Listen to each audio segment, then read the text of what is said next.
स्वागत है दोस्तों। आप सुन रहे हैं हिंदी नॉवेल्स एक्सप्लेनेशन 3.0। एक कहानी मेरे द्वारा एडिटेड और ट्रांसलेट किया गया है। हर पल नया रोमांच से भरा है। नाम और स्थान काल्पनिक है। चलिए आगे बढ़ते हैं। अध्याय 11 मुझसे शादी करो। ऋत्विक ओबरॉय ने मन ही मन सोचा, रेवा शर्मा की योग्यता को देखते हुए वह अभिनय करियर के बारे में बात करने लायक नहीं है। मीनल खुराना के बोलते ही उन्होंने आंसू पोंछे और धमकी भरे अंदाज में कहा, मनोरंजन जगत में आपको हर समय लोगों से टकराना ही पड़ता है। आपको किसी को मौत के मुंह में क्यों धकेलना है?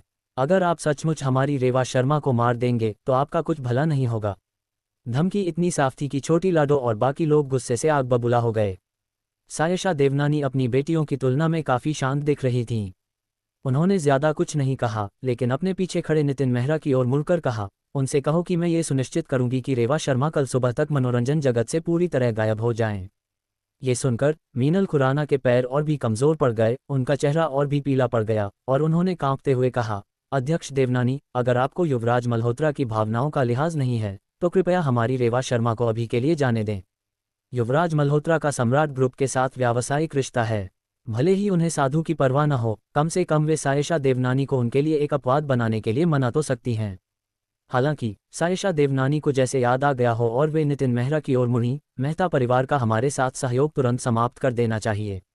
उन्हें बता दें कि अगर वे रेवा शर्मा को बचाना चाहते हैं तो मेहता परिवार का अस्तित्व ही बेकार है। ये सुनकर मीनल खुराना इतनी डर गईं कि लगभग बेहोश हो गईं। ये तो भयानक है। राजधानी की नंबर 1 महिला राक्षसी अपनी प्रतिष्ठा पर खरी उतरती है। इस बार तो उन्होंने वाकई गड़बड़ कर दी। मीनल खुराना ने ऋत्विक ओबरॉय को कमजोरी से देखा। वाह ऋत्विक ओबरॉय, देखो हम सब एक ही घेरे में हैं, कृपया अध्यक्ष देवनानी से बात करो, हम सबको मौत के मुंह में मत धकेलो। अगर बात सच में ऐसी हो गई तो सब खत्म हो जाएंगे। हालांकि ऋत्विक ओबरॉय ने अपनी बाहें क्रॉस की, कंधे उचकाए मानो असहाय हो, और कहा, राष्ट्रपति देवनानी के फैसले में कोई दखल नहीं दे सकता। बेशक ऋत्विक ओबरॉय भी भावुक हो गए थे। सायशा देवनानी राजधानी की शीर्ष महिला टाइकून होने की अपनी प्रतिष्ठा पर खरी उतरती हैं। उन्होंने तुरंत रेवा शर्मा को गायब कर दिया और नदी के बाएं किनारे स्थित मेहता परिवार से अपना रिश्ता तोड़ दिया। इस पल उन्हें आखिरकार समझ आया कि राजधानी के लोग सायशा देवनानी को एक खूबसूरत लेकिन खतरनाक राक्षसी क्यों कहते हैं। ऐसी औरत से पंगा लेने पर वह आपको दिवालिया बना सकती है। ये बहुत खतरनाक है। नितिन मेहरा मीनल खुराना की समस्या से निपटने के लिए वहीं रुक गए, जबकि ऋत्विक ओबरॉय 4 छोटी बच्चियों और सायशा देवनानी के साथ चले गए। सायशा देवनानी ऋत्विक ओबरॉय के साथ उनके किराए के छोटे से घर में वापस आईं। हालांकि यह जगह एक पुराना जर्जर अपार्टमेंट है जिससे उच्च वर्ग के लोग बचना चाहेंगे, फिर भी ऋत्विक ओबरॉय के लिए इसमें एक अनोखी गर्मजोशी है। यहाँ रहना ओबरॉय परिवार के घर में रहने से कहीं ज्यादा सुकून देने वाला है। हालांकि रात में सड़कें असामान्य रूप से सुनसान होती थीं, एक भी स्ट्रीट लाइट नहीं जलती थी और दृश्यता भी कम थी। 4 चिपचिपे पिताओं को सफलतापूर्वक शांत करने के बाद सायशा देवनानी ने ऋत्विक ओबरॉय को अपने अंगरक्षकों के साथ घर तक छोड़ने का फैसला किया। वे चुपचाप कंधे से कंधा मिलाकर चल रहे थे। अचानक एक साइकिल बहुत तेज गति से अंधेरे से बाहर निकली और ऐसा लग रहा था जैसे वह सायशा देवनानी से टकराने ही वाली हो। इस नाजुक पल में ऋत्विक ओबरॉय ने झट से हाथ बढ़ाया, उसकी कमर को सहारा दिया और उसे जोर से अपनी बाहों में भर लिया। एक पल में एक हल्की सी खुशबू फैल गई, सायशा देवनानी की अनोखी खुशबू। ऋत्विक ओबरॉय थोड़ा स्तब्ध महसूस कर रहे थे, मानो उन्होंने यह एहसास पहले भी देखा हो। उन्होंने धीरे से अपनी आंखें नीची की और उन साफ पानी जैसी आंखों से मिले। इतनी धुंधली रोशनी में सायशा देवनानी ने लोगों को एक अवर्णनीय अपनापन का एहसास कराया। सायशा देवनानी के लिए उनके मन में ऐसी भावनाएं होना उन्हें अजीब लगा। साथ ही सायशा देवनानी यह जानकर हैरान थीं कि उन्होंने ऋत्विक ओबरॉय के आलिंगन का जरा भी विरोध नहीं किया। यह अजीब एहसास उनके लिए अविश्वसनीय था और वह वास्तव में इसे समझा नहीं पा रही थीं। उस एक रात के अलावा उनके जीवन में किसी और से उनका कोई संपर्क नहीं था।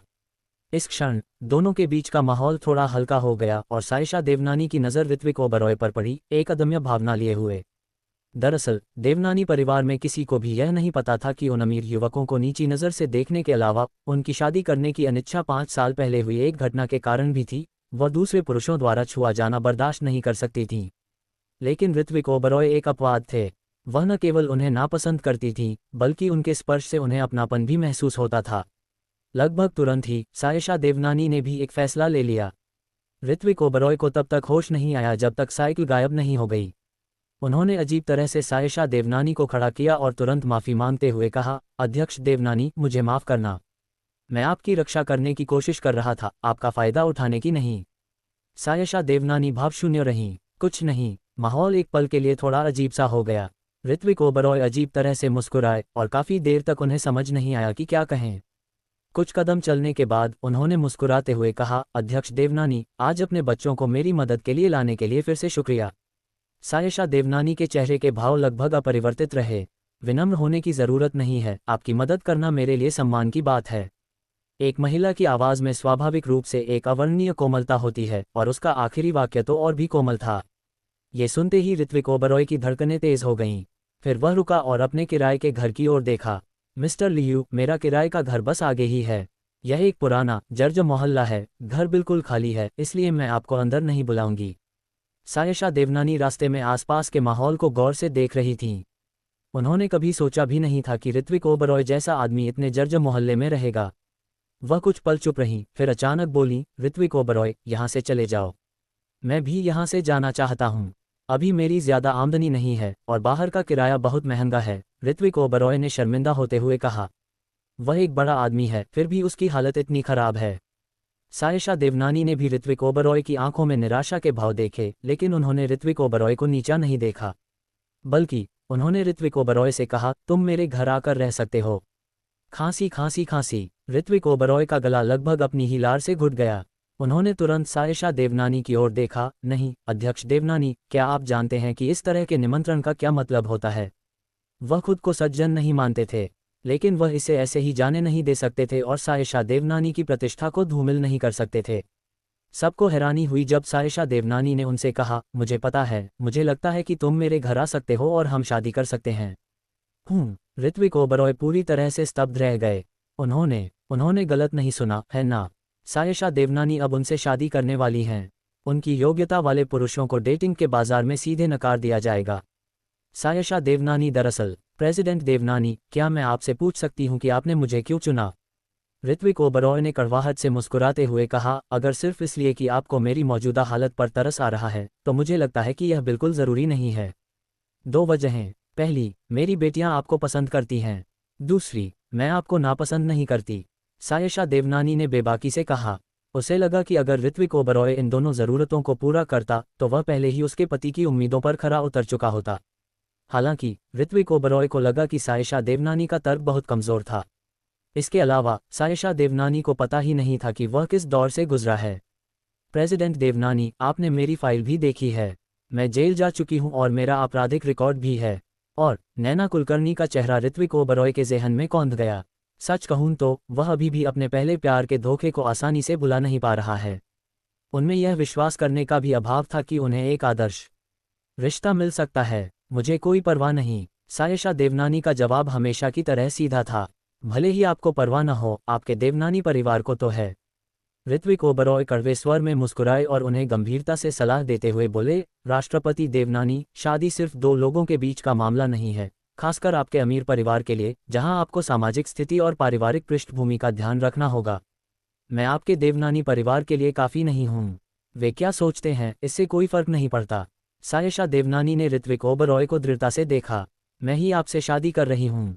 और हाँ, ऋत्विक ओबरॉय, राजधानी में मेरी हैसियत को देखते हुए अगर आप मुझसे शादी करते हैं तो आपको कोई नुकसान नहीं होगा। हाँ, उन्हें कोई नुकसान नहीं हुआ, लेकिन अंततः वे एक अच्छी जोड़ी नहीं हैं। ये देखकर कि वह सायशा देवनानी को मना नहीं पाए, ऋत्विक ओबरॉय ने बस इतना कहा, दरअसल राष्ट्रपति देवनानी, मैं एक बड़ा आदमी हूँ और मेरा लक्ष्य करियर बनाने से पहले घर बसाना और परिवार बसाना है। मैं तब तक शादी और बच्चे पैदा करने के बारे में नहीं सोचूंगी जब तक मैं मनोरंजन जगत में एक शीर्ष स्टार नहीं बन जाती। समझ रही हो? सायशा देवनानी एक पल चुप रहीं, फिर ठंडे स्वर में बोली, ठीक है, मैं समझ गई।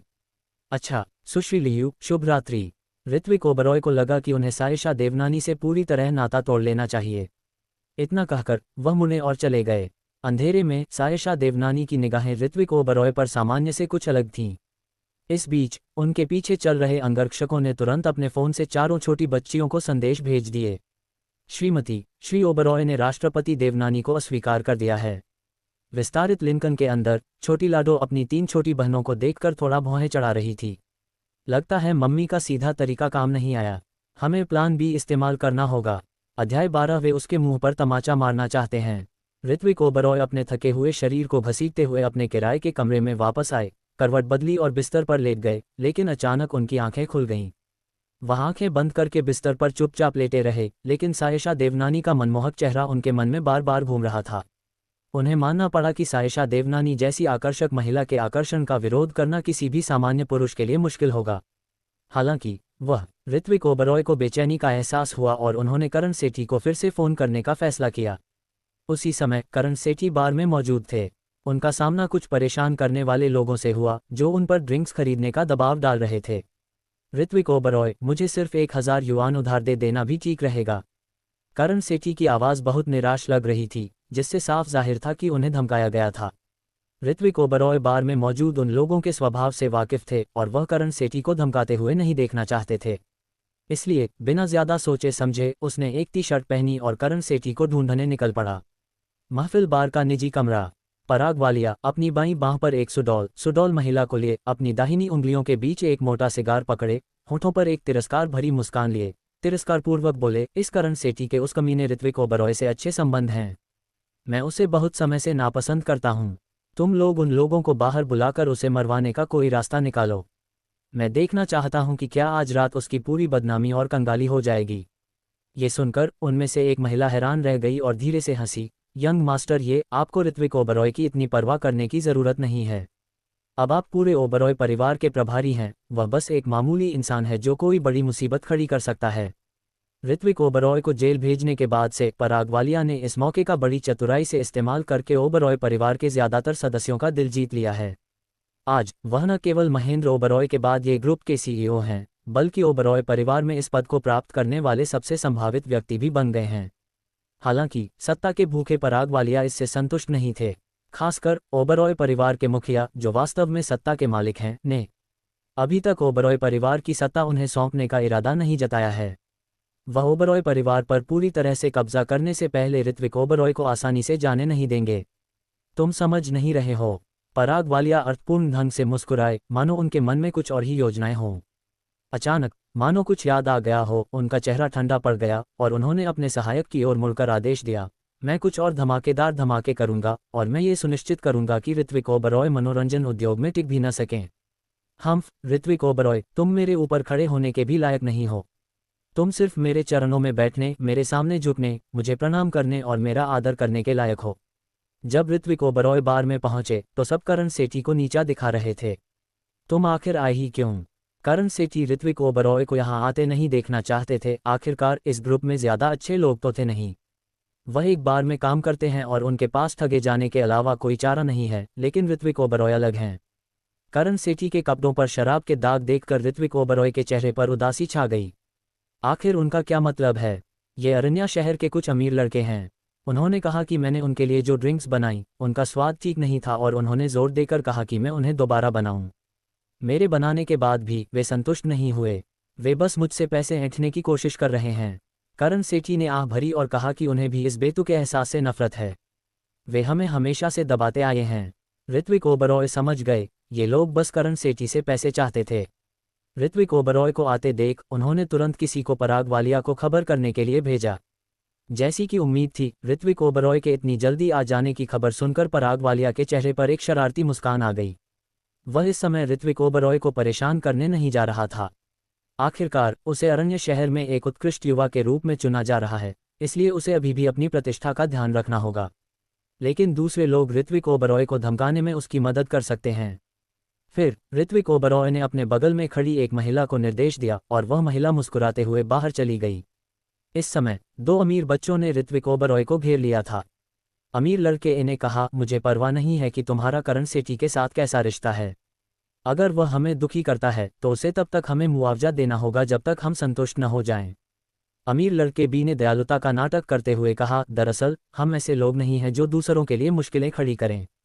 हम यही करेंगे, हमें 5 हुकुम के इक्के दे दो और हम हिसाब बराबर कर लेंगे। ये सुनकर करण सेठी के चेहरे के भाव बदल गए। उसने ऋत्विक ओबरॉय को पकड़ लिया और जल्दी से सिर हिलाया, नहीं नहीं, 30 लीटर हुकुम के इक्के की कीमत 10 लाख से ज्यादा है। उन्हें 5 चाहिए। हम अपनी सारी संपत्ति बेचकर भी नहीं खरीद सकते। ऋत्विक ओबरॉय ने भी भौहें चढ़ाईं। दरअसल उसके पास इतनी शराब खरीदने के पैसे ही नहीं थे। उनकी प्रतिक्रियाएं देखकर हुकुम का इक्का कहने वाला अमीर लड़का हंसा और मजाक उड़ाया। अरे यार, इतनी सस्ती शराब भी नहीं खरीद सकते, तुम तो बेकार हो। हा हा, क्या उसे ज़रा भी होश नहीं है? अपने भाई की मदद करने के लिए बार में आने की हिम्मत कर रहा है। वो तो सच में मौत को दावत दे रहा है। बाकी लोग भी ऋत्विक ओबरॉय पर हंसने लगे। देखो इसने कितने घटिया कपड़े पहने हैं, उफ उफ, कितनी शर्मिंदगी है। इतने बेचारे हारे हुए इंसान का हमारे सामने आना भ्रष्टाचार है। हम कितने दयनीय हैं कि हमें ऐसा कुछ देखने को मिला। क्या कोई इस बेचारे को जानता है? तभी पराग वालिया के निजी कमरे से बाहर आई महिला ने बाहें फैलाकर घमंड से हंसते हुए सबको अपना परिचय दिया। ये ऋत्विक ओबरॉय है, वो कंगाल देहाती जिसे ओबरॉय परिवार ने पहले पाया था। ये सुनकर ऋत्विक ओबरॉय ने अपनी मुट्ठियां भींच लीं। आज भी जो लोग उसे जानते हैं वे उसके अतीत का मजाक उड़ाते हैं। वो अभी अभी शहर में आया था और कुछ नहीं जानता था। पराग वालिया और नैना कुलकर्णी ने उसका मजाक उड़ाया और उसने कुल्ला करने के लिए शुद्ध पानी को खजाने की तरह समझा, उसे गटक कर पी गया और दिखावा करने लगा। यहाँ तक कि अपने मेहमानों को भी उसे चखने के लिए आमंत्रित करने के लिए वापस ले गया। उस घटना के बाद ओबरॉय परिवार उसे अपने जीवन का कलंक मानने लगा और अरण्य शहर के दूसरे धनी परिवार, जिनकी हैसियत भी ऐसी ही थी, उससे आगे कोई संपर्क रखने को तैयार नहीं थे। बाद में महेंद्र ओबरॉय ने उसे पराग वालिया की बेइज्जती करने के जुर्म में जबरदस्ती जेल भेज दिया, जो उसके जीवन का एक और बड़ा कलंक बन गया। हा, बता दूं, उसने न सिर्फ कुल्ला करने के लिए कभी शुद्ध पानी देखा है, बल्कि वह अक्सर धोखाधड़ी और ठगी भी करता है। 5 साल पहले यंग मास्टर खन्ना ने उसे नकली होने का दिखावा करने के लिए बेनकाब किया था। यंग मास्टर खन्ना को पीटा था और फिर जेल गया था। वह महिला लगातार बकबक करती रही, लगातार ऋत्विक ओबरॉय को नीचा दिखाती रही। बार में मौजूद लोगों ने मानो कोई बड़ा मजाक सुन लिया हो और वे ऋत्विक ओबरॉय की ओर इशारा करके और फुसफुसाकर बातें कर रहे थे। ये तो बहुत मज़ेदार है। जैसी उम्मीद थी, बेचारा बेचारा बेचारा होता है। उसे बोतलबंद पानी और साधारण माउथ वॉश में भी फर्क नहीं पता। तो ओबरॉय परिवार अब भी चाहता है कि वह राजधानी में ही रहे। इस बेशर्म को अभी यहाँ से निकाल दो। अरे नहीं, अब और बर्दाश्त नहीं होता। साल भर से यही मेरी हंसी का कारण बना हुआ है। उन सबको ऋत्विक ओबरॉय का मजाक उड़ाते सुनकर करण सेठी पहले ही गुस्से से लाल हो गया था। वह ऋत्विक ओबरॉय के सामने खड़ा हो गया और सबसे जोर से हंस रहे एक अमीर लड़के से बोला, चुप रहो। सिर्फ इसलिए कि तुम्हारे पास पैसा है, इसका मतलब यह नहीं कि तुम इतने महान हो। सिर्फ इसलिए कि तुम्हारा बड़ा परिवार और बड़ा कारोबार है, इसका मतलब यह नहीं कि तुम इतने महान हो। मेरे भाई का फिर से मजाक उड़ाने की हिम्मत मत करना।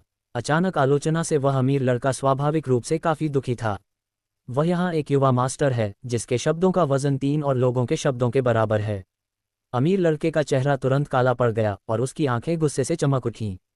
इससे पहले कि कोई उसे रोक पाता, उसने शराब का गिलास उठाया और गुस्से से उसे ऋत्विक ओबरॉय और करण सेठी पर फेंकने के लिए तैयार हो गया। लेकिन करण सेठी चुपचाप खड़े होकर ऋत्विक ओबरॉय को अपने साथ तड़पते कैसे देख सकते थे। उन्होंने तुरंत प्रतिक्रिया दी, बिना किसी हिचकिचाहट के अपना हाथ उठाया और जोर से घुमाया।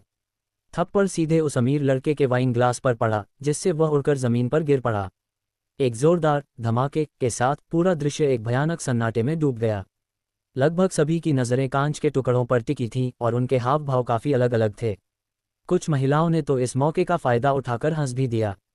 ऐसा लग रहा था जैसे वे दूसरी पीढ़ी के अमीरों की नाकाबिलियत का मजाक उड़ा रहे हों, जो 2 बेचारे लड़कों को भी नहीं संभाल सकते।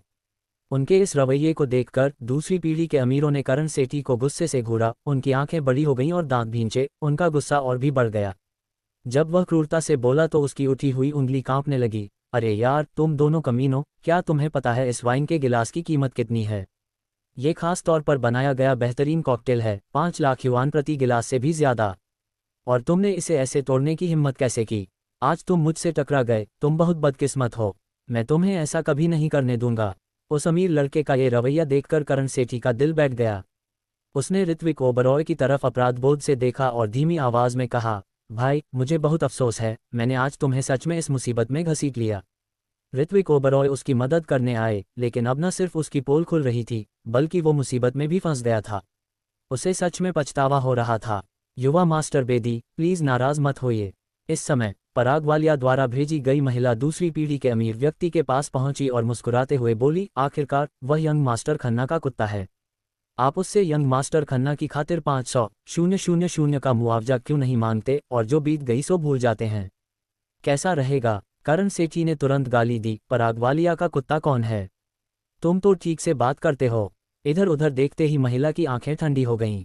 अचानक बार में लगभग 1 दर्जन लंबे चौड़े गुंडे प्रकट हुए। ऋत्विक ओबरॉय की उंगलियां थोड़ी कस गईं क्योंकि वह इन लोगों को सावधानी से देख रहा था। लगता है मैं आज रात इस बार से बिना चोट खाए नहीं निकल पाऊंगा। अध्याय 13 दरवाज़ा बंद करो, छोटी चाची को छोड़ दो। इस बीच बार की दूसरी मंजिल पर एक आलीशान निजी कमरे में रूहान देवनानी और भाइयों का एक समूह खुशी से शराब पी रहे थे और बातें कर रहे थे। अचानक रूहान देवनानी की नज़र ज़मीन से छत तक ऊंची खिड़की के बाहर के दृश्य पर पड़ी। बाहर एक बड़ी भीड़ जमा थी, मानो कुछ देख रही हो। उत्सुकतावश वह खुद को रोक नहीं पाया और पूछा, बाहर क्या हो रहा है? इतने सारे लोग क्यों इकट्ठे हुए हैं? ये देखकर पास बैठे एक अमीर युवक ने तुरंत एक वेटर को बुलाया और उसे आगे आकर स्थिति समझाने को कहा। वेटर जल्दी से खिड़की के पास गया और रूहान देवनानी और बाकी लोगों को सम्मानपूर्वक सूचना दी। वेटर की कहानी सुनकर रूहान देवनानी दंग रह गए और आश्चर्य से पूछा, क्या तुमने कहा था कि वे किसके लिए मुसीबत खड़ी करेंगे? ये ऋत्विक ओबरॉय। अरे बाप रे, ये तो उसके होने वाले चाचा हैं। ये तो हद हो गई। किसी की हिम्मत कैसे हुई अपने चाचा को धमकाने की? वे तो बस मुसीबत को न्योता दे रहे हैं। रूहान देवनानी ने मन ही मन सोचा। वह जानता था कि ऋत्विक ओबरॉय अपनी चाची और 4 चचेरे भाइयों के दिलों में एक खास जगह रखते हैं। अगर इन लोगों ने ऋत्विक ओबरॉय पर हाथ उठाने की हिम्मत की तो ये लोग मौत को दावत दे रहे होंगे। यही सोचकर रूहान देवनानी का चेहरा उदास हो गया। उसने सोचा कि वह चुपचाप नहीं बैठ सकता। वह अचानक उठ खड़ा हुआ और अपने भाइयों से बोला, चलो बाहर जाकर देखते हैं। हम उन लोगों को मुसीबत खड़ी करने नहीं दे सकते। ये कहकर वह जल्दी से सबको नीचे ले गया और उस जगह की ओर चल पड़ा जहां भीड़ जमा थी। उस यंग मास्टर बेदी से निपटना बेहद मुश्किल है और उसने जो वाइन का गिलास पिया था उसकी कीमत वाकई 5 लाख थी। अगर आज यह मामला नहीं सुलझा तो मुझे नहीं लगता कि मिस्टर ओबरॉय यहाँ से जा पाएंगे। वेटर इस डर से कि कहीं वे आपस में झगड़ न पड़ें जल्दी से यह कहने आया। लेकिन रूहान देवनानी को इस बात की परवाह नहीं थी कि ड्रिंक की कीमत क्या है। उसकी असली चिंता ये थी कि कोई उसके चाचा ससुर को धमकाने की हिम्मत तो नहीं कर रहा। बहुत बढ़िया, इन बेवकूफ़ों को शायद पता नहीं होगा कि उसकी चाची सायशा देवनानी एक राक्षसी है जिससे राजधानी में हर कोई डरता है। अब दरवाज़ा बंद करने और अपनी चाची को ढूंढने का समय आ गया है। रूहान देवनानी ने हाथ हिलाकर वेटर को जाने का इशारा किया और फिर सायशा देवनानी को पुकारा, अरे आंटी, क्या आप सो गई हैं? देर रात तक काम मत करो, ठीक है? खूबसूरत औरतों को देर रात तक काम करने से झुर्रियाँ पड़ जाती हैं जिससे उनकी खूबसूरती कम हो जाती है और लोग उन्हें लेकर बहुत परेशान रहते हैं। रूहान देवनानी की आवाज़ सुनकर सायशा देवनानी ने भौहें सिकुड़ी और गहरी आवाज़ में कहा, इंसानों की तरह बोलो। आंटी, क्या आप जानती हैं कि मैं कहाँ हूँ? रूहान देवनानी ने फिर पूछा। सायशा देवनानी में उस वक्त उनकी बात सुनने का धैर्य नहीं था और उन्होंने अचानक फ़ोन काट दिया। रूहान देवनानी ठिठक गए, फिर अपने दोस्तों की तरफ देखा। आंटी ने फ़ोन काट दिया। सब, आपने अभी जो घिनौना लहजा इस्तेमाल किया, अगर उन्होंने फ़ोन न काटा होता तो कोई चमत्कार ही होता। बहरहाल रूहान देवनानी ने फ्रेंच खिड़कियों से बाहर देखा और अभी भी थोड़ा चिंतित था, इसलिए उसने अपना फ़ोन निकाला और सायशा देवनानी को भेजने के लिए कुछ तस्वीरें लीं। फिर उसने फ़ोन किया, आंटी देखो, अंकल एक कुत्ते से टकरा गए हैं। सायशा देवनानी रूहान देवनानी से बात करने ही वाली थी कि उन्होंने उनके भेजे हुए फ़ोटो देख लिए। हालांकि रोशनी कम थी, फिर भी ऋत्विक ओबरॉय का बेहद खूबसूरत चेहरा आसानी से पहचाना जा सकता था। क्या कोई ऋत्विक ओबरॉय को धमका रहा है? सायशा देवनानी की चमकीली आंखें तुरंत ठंडी हो गईं और वह ठंडे स्वर में बोली, मुझे अपनी लोकेशन बताओ। ओह, क्या मेरी आंटी बार में कत्लेआम मचाने वाली हैं? रूहान देवनानी मन ही मन हंसा, ये जानते हुए कि उसकी आंटी को ऋत्विक ओबरॉय पसंद हैं। अभी अरण्य सिटी में निवेश करना निश्चित रूप से एक सार्थक निवेश है। रूहान देवनानी और भी खुश होता जा रहा था। आंटी, चिंता मत करो, मैं अभी जाकर उन बेवकूफ़ों को दबाने में आपकी मदद करता हूँ। अपनी बुआ को तंग करने वाला आदमी मौत मांग रहा है। सायशा देवनानी ने गहरी आवाज़ में कहा, मैं जो कुछ कहने जा रही हूँ उसे ध्यान से सुनो। वह ऋत्विक ओबरॉय की मदद करेगी लेकिन वह उसे कोई परेशानी नहीं दे सकती। अरण्य शहर में वो यंग मास्टर बेदी आक्रामक थे। ऋत्विक ओबरॉय को तुरंत 500,000 देने पर अड़े थे। करण सेठी गुस्से से लाल हो गए और अपनी छाती थपथपाते हुए बोले, मैंने ही किया है, मैं जिम्मेदारी लूंगा। मैंने ही तुम्हारी शराब तोड़ी है, मेरे भाई से इसकी कीमत मत वसूलना, मैं खुद चुका दूंगा। अयान बेदी ऐसे हंसे जैसे उन्होंने कोई बड़ा मजाक सुन लिया हो। तुम तो बस एक बारटेंडर हो, अगर तुम्हारे पास थोड़े भी पैसे होते तो कमाल हो जाता। कहते हुए उन्होंने करण सेठी पर मुक्का मारा। तभी ऋत्विक ओबरॉय ने बीच में आकर अयान बेदी की कलाई पकड़ ली। पुलिस को बुलाओ। चूंकि तुम चाहते हो कि हम मुआवजा दें, इसलिए पुलिस को बुलाना ही सबसे अच्छा उपाय है। लेकिन अयान बेदी के कुछ बोलने से पहले ही पराग वालिया बाहर निकल गए।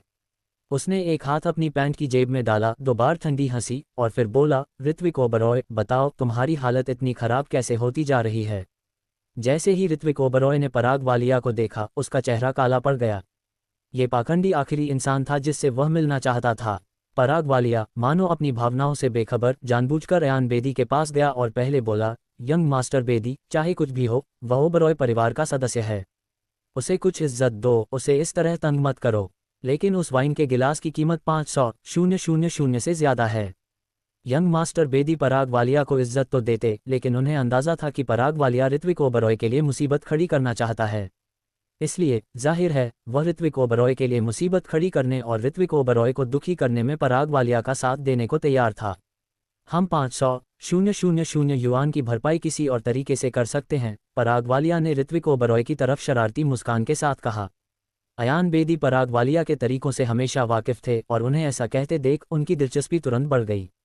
यंग मास्टर खन्ना, आप चाहते हैं कि वह मुझसे किस तरह माफ़ी मांगे? इसके बाद पराग वालिया शराब का एक और गिलास लाए और उसे सीधे अयान बेदी के काले चमड़े के जूतों पर उड़ेल दिया। उनकी हरकतें देखकर यंग मास्टर बेदी ने भौहें चढ़ाईं और हैरान होकर पूछा, पराग वालिया, तुम्हारा क्या मतलब है? पराग वालिया ने आधी मुस्कान के साथ उनकी तरफ देखा, इतनी जल्दी क्या है? तुम्हें मेरी ईमानदारी जरूर दिखेगी। इतना कहने के बाद उन्होंने ऋत्विक ओबरॉय की तरफ देखा और कहा, ऋत्विक ओबरॉय, तुम नहीं चाहते कि करण सेठी तुम्हारे साथ पैसे गंवाए, है ना? ऋत्विक ओबरॉय ने आंखें सिकोड़ लीं, उनकी नज़रें थोड़ी ठंडी हो गईं और वे बोले, अगर कुछ कहना है तो बोलो, या अगर कुछ कहना है तो चुप रहो। इतनी जल्दी क्या है? पराग वालिया हमेशा की तरह शांत रहे। इससे दर्शकों की दिलचस्पी बढ़ गई।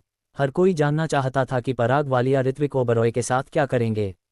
अरे यंग मास्टर खन्ना, हमें सस्पेंस में मत डालो। देखते हैं आप ऋत्विक ओबरॉय को कैसे सिखाएंगे। सभी महिलाएं ये सुनने के लिए उत्सुक थीं। भीड़ की उत्सुक निगाहों के बीच पराग वालिया मुस्कुराए और ऋत्विक ओबरॉय से बोले, ऋत्विक ओबरॉय, हम भाई भाई हैं और मैंने ये सिर्फ तुम्हारे लिए किया है। देखो, अयान बेदी के जूते अब शराब से सने हुए हैं। अगर तुम मुझसे अपना सारा हिसाब चुकता करना चाहते हो तो घुटनों के बल बैठ जाओ और उसके जूतों से शराब चाट लो।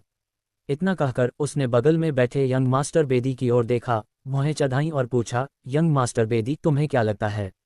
अयान बेदी तुरंत पराग वालिया के ऋत्विक ओबरॉय को नीचा दिखाने के अंदाज को समझ गए। उन्होंने अपनी ठुड्डी पर हाथ फेरा, काले चमड़े का जूता ऊपर उठाया और उसे ऋत्विक ओबरॉय की तरफ कई बार हिलाया। उसका स्वर तिरस्कार और व्यंग्य से भरा था, ऋत्विक ओबरॉय, मैं तुम्हें यह मौका सिर्फ यंग मास्टर खन्ना की वजह से दे रहा हूँ। बुरा मत मानना, मेरे ये चमड़े के जूते उच्च स्तरीय, खास तौर पर बनाए गए इटालियन हस्तशिल्प हैं जिनकी कीमत 20 लाख है। तुम इतने पैसे कई जन्मों में भी नहीं कमा सकते। तुम कितने भाग्यशाली हो कि आज उसे धूल चटा पा रहे हो, जानते हो? ऋत्विक ओबरॉय झुंझलाकर हंसे, उन्हें एक ठंडी नज़र से देखा और पलटकर बोले, ये सौभाग्य तुम्हारा है, तुम इसे चाहते हो या नहीं? तुम? अयान बेदी ने दांत पीसते हुए ऋत्विक ओबरॉय की ओर उंगली उठाए, अगर तुम यह नहीं करना चाहते तो कोई बात नहीं, बस पुलिस स्टेशन जाने का इंतजार करो। पराग वालिया ने अच्छाई दिखाते हुए कहा, अरे यंग मास्टर बेदी, मेरी खातिर उसके लिए मुश्किलें मत बढ़ाओ। मैंने उसे एक मौका दिया पर उसने मेरे जूते चाटने से इनकार कर दिया। वो तो बस मुसीबत मोल ले रहा है। अयान बेदी ने ऋत्विक ओबरॉय को घूरते हुए कहा। तभी पराग वालिया ने बगल में बैठी महिला की तरफ देखा और उसे इशारा किया कि वो अपने आसपास के लोगों को ऋत्विक ओबरॉय का मजाक उड़ाने के लिए बुलाए। औरत ने अपनी खूबसूरत दोस्तों को आंख मारी और देखते ही देखते बार ऋत्विक ओबरॉय पर व्यंग्यात्मक टिप्पणियों से भर गया। ये बेचारा इतना घमंडी क्यों बन रहा है? यंग मास्टर बेदी ने इसे मौका दिया था तो इसने उसे झपट लिया। कितने लोग यंग मास्टर बेदी के जूते चाटना चाहेंगे, फिर भी ये इतना शर्मिला बन रहा है। कितना कृतघ्न बेवकूफ़ है। तो जिंदगी भर ये एक बदतमीज ही रहेगा और ओबरॉय परिवार इसे घर से निकाल देगा। उनके शब्द धीरे धीरे आक्रामक होते गए, यहाँ तक कि ऋत्विक ओबरॉय पर निजी हमले भी हुए। करण सेठी अब और बर्दाश्त नहीं कर सके और दौड़कर पराग वालिया की तरफ इशारा करते हुए बोले, मुसीबत खड़ी करना बंद करो, कमीने। ये मत सोचना कि हमें नहीं पता, तुम ही हो जो इतने सालों से ऋत्विक ओबरॉय को नुकसान पहुंचा रहे हो। पराग वालिया की वजह से ऋत्विक ओबरॉय पर किस तरह से नियंत्रण किया जा रहा है, ये सोचकर उनके भाई करण सेठी का गुस्सा और भी बढ़ गया। उन्होंने बाकी सब बातों की परवाह न करते हुए गालियों की झड़ी लगा दी, ऐसा मत सोचो कि मैं नहीं जानता कि तुम किस तरह के इंसान हो। तुम तो जन्मजात कुतिया हो। तुम आज जिस मुकाम पर हो वह ऋत्विक ओबरॉय की जगह लेने से ही मिला है। पराग वालिया को महेंद्र ओबरॉय ने एक लेडी बॉय शो देखते समय एक वेश्या से गोद लिया था। उस समय पराग वालिया दुबले पतले और छोटे कद के दिखते थे और वे ऋत्विक ओबरॉय जैसे दिखते थे जिन्हें उनसे दूर कर दिया गया था। महेंद्र ओबरॉय ने अपनी पत्नी की बेटे की लालसा को कम करने में मदद करने के लिए उसे गोद लिया था। उन्हें उम्मीद नहीं थी कि समय के साथ पराग वालिया के लिए उनकी भावनाएं खून के रिश्ते वाले परिवार जैसी हो जाएंगी। हालांकि ऋत्विक ओबरॉय को अपने माता पिता से कभी सच्चा प्यार नहीं मिला और वे उन्हें नापसंद करते थे। करण सेठी को अपना दोष लेते देख पराग वालिया गुस्से से आग बबूला हो गया और अपने अंगरक्षकों को बुलाकर चिल्लाया, धिक्कार है, इस कमीने को मेरे लिए मार डालो। उसकी पृष्ठभूमि का खुलासा करने की हिम्मत करना लगभग आत्महत्या के समान है। पराग वालिया द्वारा अतिरिक्त बल बुलाने पर अयान बेदी और उसके आदमियों ने अपने गुंडों को दौड़कर आने का आदेश दिया। 30 से ज्यादा गुंडे तुरंत आगे बढ़ गए। ऋत्विक ओबरॉय ने करण सेठी की रक्षा की, उनकी मुट्ठियां भींची हुई थीं, किसी भी क्षण उनसे लड़ने के लिए तैयार। वाह, आज तो वाकई रौनक है। अध्याय 14। उसे अपने चेहरे पर थप्पड़ मारने में मदद करना। अचानक अंदर से एक गहरी और चुंबकीय आवाज आई। सब लोग आवाज की दिशा में मुड़े और देखा कि रूहान देवनानी हाथ में बियर की एक छोटी बोतल लिए हुए हैं। उनके पीछे 4 शीर्ष स्तरीय अमीर दूसरी पीढ़ी के वारिस हैं। उन्होंने एक अच्छी तरह से सिलवाया हुआ सूट पहना हुआ था और अपनी औपचारिक पोशाक के बावजूद उनके चेहरे पर एक पुरुष कॉलेज छात्र की अनोखी धूप भरी आभा को छिपाना मुश्किल था। हालांकि सबसे ज्यादा ध्यान खींचने वाला था उनका पहना हुआ हाउते कौचे सूट, एक ऐसा ब्रांड जो अयान बेदी और बाकियों के लिए बस एक अधूरी सी ख्वाब था। तभी कई तेज नजरों वाली लड़कियों ने रूहान देवनानी को झट से पहचान लिया। उन्होंने तुरंत अपने बाल ठीक करने शुरू कर दिए और अपनी टॉप भी नीचे कर ली, अपनी आकर्षक क्लीवेज दिखाने की कोशिश में। ऋत्विक ओबरॉय ने हैरानी से रूहान देवनानी को देखा, उनकी आंखों में शक और जिज्ञासा का भाव था। वो यहाँ हैं, तो क्या सायशा देवनानी भी यहाँ हैं? एक पल सोचने के बाद ऋत्विक ओबरॉय ने अपना सिर हिलाया। सायशा देवनानी यहाँ कैसे आ सकती हैं? यंग मास्टर देवनानी, आप भी यहाँ हैं? पराग वालिया के बगल में बैठी महिला ने अपनी पतली कमर हिलाई और रूहान देवनानी को चुलबुली निगाहों से देखा। रूहान देवनानी ने अपने होठों पर एक शरारती मुस्कान बिखेरी और कहा, तुम लोग यहाँ अपने भाइयों के साथ घूमने आए हो? इसका क्या मतलब है? रूहान देवनानी को पराग वालिया और बाकियों की ओर इशारा करते देख अयान बेदी तुरंत उत्तेजित हो गए और पराग वालिया से फुसफुसाए, यंग मास्टर देवनानी और सायशा देवनानी के बीच बहुत अच्छे संबंध हैं। अगर आप उन्हें खुश कर सकते हैं तो ये सायशा देवनानी को खुश करने के बराबर है। जब राजधानी के पुरुषों की बात आती है तो कौन सा पुरुष पर्याप्त नहीं है? सायशा देवनानी का मन भटक जाता है। वह कितनी भी अमीर क्यों न हो, उसका अद्भुत सुंदर चेहरा ही उन्हें कल्पना करने के लिए पर्याप्त है। हालांकि पराग वालिया के पास पहले से ही नैना कुलकर्णी है, एक पुरुष के रूप में वह अभी भी एक और भी शक्तिशाली महिला को जीतना चाहता है, खासकर सायशा देवनानी जैसी, जो किसी भी पुरुष को आकर्षक बना सकती है। इसलिए यंग मास्टर बेदी द्वारा याद दिलाए जाने पर पराग वालिया रूहान देवनानी के पास गए और मुस्कुराते हुए कहा, यंग मास्टर देवनानी, मैं पराग वालिया हूँ, ओबरॉय परिवार का सबसे बड़ा बेटा। क्या मैं आज रात आपके लिए एक ड्रिंक ले सकता हूँ? मुझे कुछ बिजनेस के मामले हैं जिन पर मैं आपसे सलाह लेना चाहता हूँ। रूहान देवनानी ने अपनी बाहें क्रॉस की, 2 बार खर्राटे लिए और तिरस्कार भरी नजरों से कहा, तुम कौन हो? तुम्हें लगता है कि तुम हमारे साथ पीने लायक हो? पराग वालिया तुरंत बचाव की मुद्रा में आ गए, उनके हाव भाव बेहद दिलचस्प हो गए। ये देखकर करण सेठी ने ऋत्विक ओबरॉय के कंधे पर हाथ रखा और जोर से हंस पड़े, तुम्हारी सजा सही है। दिखावा करने की कोशिश में बिजली गिर गई। पराग वालिया ने करण सेठी को घूरते हुए कहा, तुम्हें क्या है? संभल जाओ, वरना मैं अभी तुम्हारी और ऋत्विक ओबरॉय की मुसीबत तय कर दूंगा। ये सुनकर अयान बेदी की दिलचस्पी बढ़ गई। उसने तुरंत अपना पैर उठाया और ऋत्विक ओबरॉय से अहंकार से बात करना जारी रखा, अरे ऋत्विक ओबरॉय, अभी तो बात खत्म नहीं हुई। अभी यहाँ आओ और मेरे जूतों से शराब चाटो, वरना मैं तुम्हें पछताने पर मजबूर कर दूंगा। वह रूहान देवनानी के सामने अपनी शान दिखाना चाहता था। पराग वालिया और बाकी लोग स्वाभाविक रूप से उसके इरादों को भांप गए। एक दूसरे को देखने के बाद वे सब ऋत्विक ओबरॉय को घूरने लगे। इस समय दबाव ऋत्विक ओबरॉय पर था।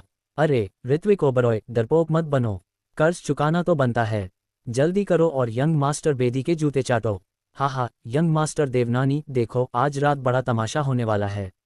हाँ, देखते हैं उस बेवकूफ़ ऋत्विक ओबरॉय को उसकी सज़ा मिलती है। उन्हें ऋत्विक ओबरॉय को घूरते और उनका मजाक उड़ाते देख रूहान देवनानी थोड़ा नाराज हुए। उन्होंने जल्दी से सायशा देवनानी को फ़ोन पर मैसेज किया, आंटी, देखा आपने, अंकल को ऐसे धमकाते हैं। सायशा देवनानी ने रूहान देवनानी के शव पर लगे निगरानी फुटेज में ऋत्विक ओबरॉय पर इन लोगों द्वारा ढाए गए अपमान को पहले ही देख लिया था। उसकी पतली जेड जैसी उंगलियों ने फ़ोन स्क्रीन पर हल्के से थपथपाया। मैंने एक संदेश भेजा, जो काम में माहिर हो वही करो, इस बार सज़ा नहीं मिलेगी। संदेश देखते ही रूहान देवनानी की आंखें चमक उठीं। अच्छा, आह, तुम्हारी बुआ ने उसे सील तोड़ने दी। बेशक, वो दौड़कर इन लोगों को सबक सिखाएगा। जैसे ही पराग वालिया और उसके आदमी ऋत्विक ओबरॉय को ले जाने की तैयारी कर रहे थे, रूहान देवनानी ने अपनी उंगलियां चटकाईं, जिससे तनावपूर्ण माहौल टूट गया।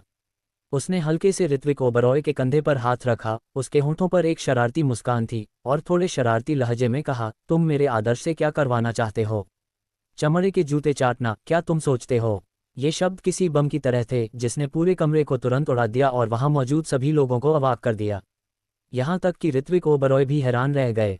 उसने रूहान देवनानी को घूरा, उसका मुंह थोड़ा खुला हुआ था, लेकिन वह सिर्फ एक ही शब्द बोल पाया, तुम। हालांकि रूहान देवनानी को ऋत्विक ओबरॉय के आश्चर्य की कोई परवाह नहीं थी। इसके बजाय उसने शरारत से उसे आंख मारी और फिर मुस्कुराते हुए कहा, यह मेरी मौसी ने खास तौर पर मंगवाया है। आज रात मैं इन घमंडी मूर्खों को सबक सिखा दूंगी। ये सुनकर ऋत्विक ओबरॉय के अंदर एक अवर्णनीय भावना उमड़ पड़ी। उसने कभी सोचा भी नहीं था कि उसने सायशा देवनानी को ठुकरा दिया है। रात में बार में वह रूहान देवनानी से फिर से मदद ले सकती है। अचानक मुझे लगा जैसे मैं इस औरत का बहुत एहसानमंद हूँ। पराग वालिया को होश में आने में काफ़ी वक्त लगा। रूहान देवनानी की ऋत्विक ओबरॉय से जान पहचान देखकर उसने खतरनाक ढंग से अपनी आंखें सिकुड़ीं और रूहान देवनानी को एक जांचती हुई नज़र से देखा। उसकी अंतरात्मा ने उसे बताया कि रूहान देवनानी और ऋत्विक ओबरॉय का रिश्ता वाकई असाधारण था। आज रात वह खुद के लिए खड़ा नहीं हो सकता। अगर कोई मरेगा तो वह यंग मास्टर बेदी जैसे बेवकूफ़ होंगे। ये सोचकर पराग वालिया जानबूझकर 2 कदम पीछे हट गया। हालांकि यह स्पष्ट नहीं था, इसने अयान बेदी और बाकी लोगों को सामने ला दिया। अयान बेदी की आंखें आश्चर्य से चौड़ी हो गईं और वह अविश्वास में गुर्राया, यंग मास्टर देवनानी, आप ऋत्विक ओबरॉय जैसे व्यक्ति के साथ कैसे दोस्ती कर सकते हैं? क्या आपको पता भी है कि वह एक निकम्मा है? रूहान देवनानी के चेहरे की मुस्कान तुरंत गायब हो गई और उसने ठंडे स्वर में पूछा, आप किसे कचरा कह रहे हैं? फिर से बोलो। यह उनकी 2 कर्कश पत्नियों द्वारा चुना गया था, यह अच्छा कैसे नहीं हो सकता? ये लोग बेवकूफ़ हैं। अयान बेदी समझ गया कि रूहान देवनानी वास्तव में ऋत्विक ओबरॉय की रक्षा कर रहा था और वह गुस्से से भर गया। देवनानी परिवार के करीब आने के लिए इन लोगों को दिमाग लगाना पड़ेगा, लेकिन ऋत्विक ओबरॉय तो आसानी से रूहान देवनानी के आदर्श बन गए। मैं क्यों बनूं? ऋत्विक ओबरॉय में ऐसा क्या है जो उन्हें इतना खास बनाता है? वे वाकई इस बात से सहमत नहीं थे।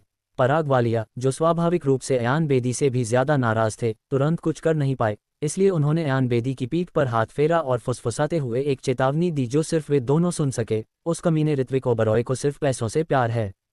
इसे कुछ पैसे दो और यंग मास्टर देवनानी से दूर रहने को कहो। इस तरह मौका तुम्हारा हो जाएगा।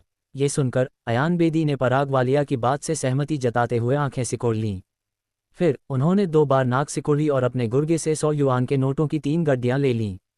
वह सीधा ऋत्विक ओबरॉय के पास गया, उन पर पैसे फेंके और चिढ़कर बोला, मुझे पता है तुम्हें सिर्फ पैसे चाहिए।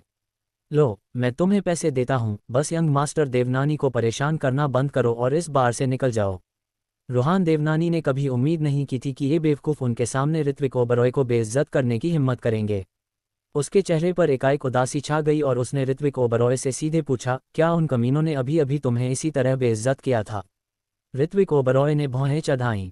जब सबसे ज्यादा जरूरत हो तब किसी ताकतवर साथी का इस्तेमाल न करना मूर्खता होगी। उसने सिर हिलाया। हाँ, उन्होंने मेरे भाई को भी नुकसान पहुंचाने की कोशिश की। रूहान देवनानी ने एक भारी व्यंग्यात्मक लहजे में कहा, उसकी नज़र अयान बेदी पर पड़ी। अभी अभी मैंने कहा था कि ऋत्विक ओबरॉय मेरे आदर्श हैं, समझे नहीं? अयान बेदी भी रूहान देवनानी के अचानक बदले रूप से चौंक गए। उन्हें तब एहसास हुआ कि रूहान देवनानी का गुस्सैल स्वभाव भले ही अच्छा हो, लेकिन वह सिर्फ दिखावा था। देवनानी परिवार में पले बड़े कितने लोग सचमुच मासूम होते हैं। और रूहान देवनानी का पालन पोषण राक्षसी सायशा देवनानी ने किया था, अगर वह भड़क गया तो उसका भी अंत उसी जैसा होगा। ये सोचकर समूह थोड़ा घबरा गया। रूहान देवनानी ने उनके हाव भाव की परवाह न करते हुए कहा, सच कहूं तो सिर्फ मैं ही नहीं, मेरी बुआ भी उसके सामने बेपरवाही से पेश आने की हिम्मत नहीं कर सकती। साले नालायकों, तुम्हें जरा भी नहीं आती, मेरी आदर्श से पंगा लेने की हिम्मत कैसे हुई? लोगों को जूते चाटते देखना अच्छा लगता है। ठीक है, मैं उनसे 100 से ज्यादा जोड़ी बदबूदार जूते मंगवा दूंगा। अच्छा, अभी यहाँ से निकलो, जमीन पर घुटने टेको और एक एक करके उन्हें चाटो। अगर तुम ट्रेंडिंग टॉपिक्स पर नहीं आ सकते तो कोई पीछे नहीं हटेगा। ये सुनकर पूरा बार हैरानी से दंग रह गया। ऋत्विक ओबरॉय को भी मानना पड़ा कि वे रूहान देवनानी के प्रशंसक हैं। जब वह चालाकी करती थी तो वाकई कमाल की होती थीं। उनकी प्रतिक्रियाएं देखकर रूहान देवनानी के होंठ थोड़े से मुड़ गए और एक धूर्त मुस्कान फैल गई। वह जल्दी से ऋत्विक ओबरॉय की ओर देखने के लिए मुड़ा और उत्तेजक ढंग से अपनी भौहें उठाईं। उसकी आंखें आत्मविश्वास और आत्मसंतुष्टि से भर गईं। चाचा, आप बस इंतजार कीजिए और देखिए। आज रात इन लोगों को मुश्किल समय का सामना करना पड़ेगा। शब्द पूरे भी नहीं हुए थे कि प्रशिक्षित हटे-कट्टे आदमियों का एक समूह बवंडर की तरह बार में घुस आया। वे देवनानी परिवार के अंगरक्षक दल थे, जिनमें से हर एक अधिकार और प्रभुत्व का आभास दे रहा था। इन अंगरक्षकों ने दुनिया भर के युद्ध क्षेत्रों में अनगिनत लड़ाइयां लड़ी थीं और अनगिनत जीवन मरण के परीक्षणों का अनुभव किया था। पराग वालिया और अयान बेदी के अधीन सामान्य गुंडों की तुलना में वे जमीन आसमान के थे। उनके कदम स्थिर और शक्तिशाली थे और उनकी गतिविधियां एक अनुशासित सेना की तरह एकरूप थीं। जैसे ही उन्होंने बार में कदम रखा, पहले शोरगुल वाला माहौल तुरंत भारी हो गया। सभी की निगाहें भय और विस्मय से भरी रूहान देवनानी पर टिकी थीं। अंगरक्षकों का ध्यान आकर्षित करने के डर से वे जोर से सांस लेने की भी हिम्मत नहीं कर पा रहे थे। अध्याय 15 घटिया लोगों को रुलाता है। उन्होंने अपने अंगरक्षकों की ओर देखा और कहा, 10 मिनट के अंदर सबसे बदबूदार और गंदे जूतों के 100 जोड़े ढूंढो, और जब तुम ऐसा कर रहे हो तो मीडिया वालों को बता देना कि तुम आज रात उन्हें एक बड़ा शो दिखा रहे हो। हाँ, अंगरक्षकों ने सिर हिलाया और जल्दी से वहां से चले गए। जो अंगरक्षक बचे थे वे सभी बंदूकें लिए हुए थे, जिससे अयान बेदी और उनके साथी घटनास्थल पर घबरा गए। अब हम क्या करें? अगर उन्हें पछतावा भी हुआ तो बहुत देर हो चुकी होगी। रूहान देवनानी उनके बगल में अकेले नहीं थे। बाकी युवा मास्टर जो चुप थे, वे भी 4 बड़े परिवारों से थे। अगर वे रूहान देवनानी और ऋत्विक ओबरॉय की मदद करते हैं तो आज रात वे सब एक भयानक मौत मरेंगे। महिलाएं अब अयान बेदी को नाराजगी भरी नजरों से देख रही थीं। अगर युवा मास्टर बेदी न होते तो वे आज किसी को नाराज नहीं करते। अयान बेदी अब पछतावे से भर गया। अगर उसे ऋत्विक ओबरॉय और रूहान देवनानी के रिश्ते के बारे में पता होता तो उसे कितनी भी हिम्मत क्यों न दी जाती, वह लापरवाही से काम करने की हिम्मत न करता। पराग वालिया को आज ऐसी दयनीय स्थिति की उम्मीद नहीं थी। वह ऋत्विक ओबरॉय को शर्मिंदा करना चाहता था, लेकिन उसने देखा कि रूहान देवनानी ऋत्विक ओबरॉय का ख्याल रख रहे हैं, जिससे उसे लगा कि वही उन्हें शर्मिंदा कर रहा है। पराग वालिया जितना सोचता उतना ही क्रोधित होता जाता। आखिरकार उसने दांत पीस लिए और उस पल का फायदा उठाते हुए, जब अयान बेदी और बाकी लोग उस पर ध्यान नहीं दे रहे थे, जल्दी से भीड़ के पीछे चला गया। जब सब चिंता और डर से भरे थे, तब तक वह मेज के नीचे छिप चुका था। इस समय अयान बेदी के आसपास की महिलाओं ने सबसे पहले प्रतिक्रिया दी और उनकी निगाहें ऋत्विक ओबरॉय पर टिकी थीं। बार की लाइटों में ऋत्विक ओबरॉय का चेहरा कुछ ठंडा लग रहा था, फिर भी उसमें एक अवर्णनीय चमक थी। ये औरतें मन ही मन सोच रही थीं कि शायद ऋत्विक ओबरॉय में वाकई कोई अनोखा गुण है, वरना रूहान देवनानी से उन्हें इतनी खास देखभाल क्यों मिलती। चूंकि रूहान देवनानी ऋत्विक ओबरॉय की रक्षा के लिए इतने प्रतिबद्ध हैं, इसलिए आगे बढ़ने का एकमात्र रास्ता ऋत्विक ओबरॉय से दया की भीख मांगना ही है। इसलिए वे औरतें जो अभी तक ऋत्विक ओबरॉय का बिना किसी दया के मजाक उड़ा रही थीं और उनका मजाक उड़ा रही थीं, अचानक उनके सामने घुटनों के बल गिर पड़ीं। वे फूट फूट कर रोईं। उनके चेहरे से टूटे मोतियों की तरह आंसू बह रहे थे। वे दयनीय लग रही थीं और सहानुभूति बटोर रही थीं और ऋत्विक ओबरॉय से दया की भीख मांग रही थीं। ऋत्विक ओबरॉय, हमें नहीं पता था कि आप यंग मास्टर देवनानी के दोस्त हैं। क्या आप हमारी मदद कर सकते हैं और यंग मास्टर देवनानी को हमें सजा देने से रोक सकते हैं? ऋत्विक ओबरॉय, हम वादा करते हैं कि हम फिर कभी कोई लापरवाही नहीं करेंगे। प्लीज़ प्लीज़ हमारी मदद करें। अगर आप उस पर थोड़ी दया कर देंगे तो आपको पछतावा नहीं होगा। एक महिला ने तो ऋत्विक ओबरॉय को आंख भी मार दी। इससे रूहान देवनानी भड़क गए। ऋत्विक ओबरॉय उनके होने वाले चाचा सास हैं, ये आम औरतें उनके करीब भी नहीं आ सकतीं। रुको मत, ये बस मौका परस्त हैं। ये अभी तुमसे सिर्फ इसलिए भीख मांग रही हैं क्योंकि ये मुझसे डरती हैं। अगर मैं नहीं रहा तो ये तुम्हें तंग करती रहेंगी, रूहान देवनानी ने तुरंत कहा। दरअसल ऋत्विक ओबरॉय को रूहान देवनानी के कहे बिना ही यह बात पता थी। नैना कुलकर्णी जैसी ये औरतें घमंडी और धनलोलुप होती हैं। जब उनके मन में उसके लिए कोई छिपा हुआ इरादा होता है तो वे उसे तरह तरह की अच्छी अच्छी बातें कहती हैं, लेकिन जैसे ही उन्हें कोई बेहतर मौका मिलता है, वो बस कूड़ा बन जाता है जिसे वे कभी भी फेंक सकती हैं। तट पर उतरते ही ये सबसे पहले अपने प्रेमी को मार डालती हैं, यही उनकी पहचान है। यंग मास्टर देवनानी तुम्हें अब सजा देना चाहते हैं, मुझसे कोई लेना देना नहीं है। अगर तुम्हारी कोई गुजारिश है तो वह यंग मास्टर देवनानी से माफ़ी मांगनी चाहिए, समझे? ऋत्विक ओबरॉय ने अपनी बाहें क्रॉस करके ठंडे स्वर में कहा। ये देखकर कि वह उनकी मदद करने को तैयार नहीं है, उनमें से एक महिला गुस्से में गालियां देने लगी। ऋत्विक ओबरॉय, तुम्हें जरा भी दया नहीं आती। हम सब इतने बुरे हाल में हैं और तुम हमारी मदद भी नहीं कर रहे।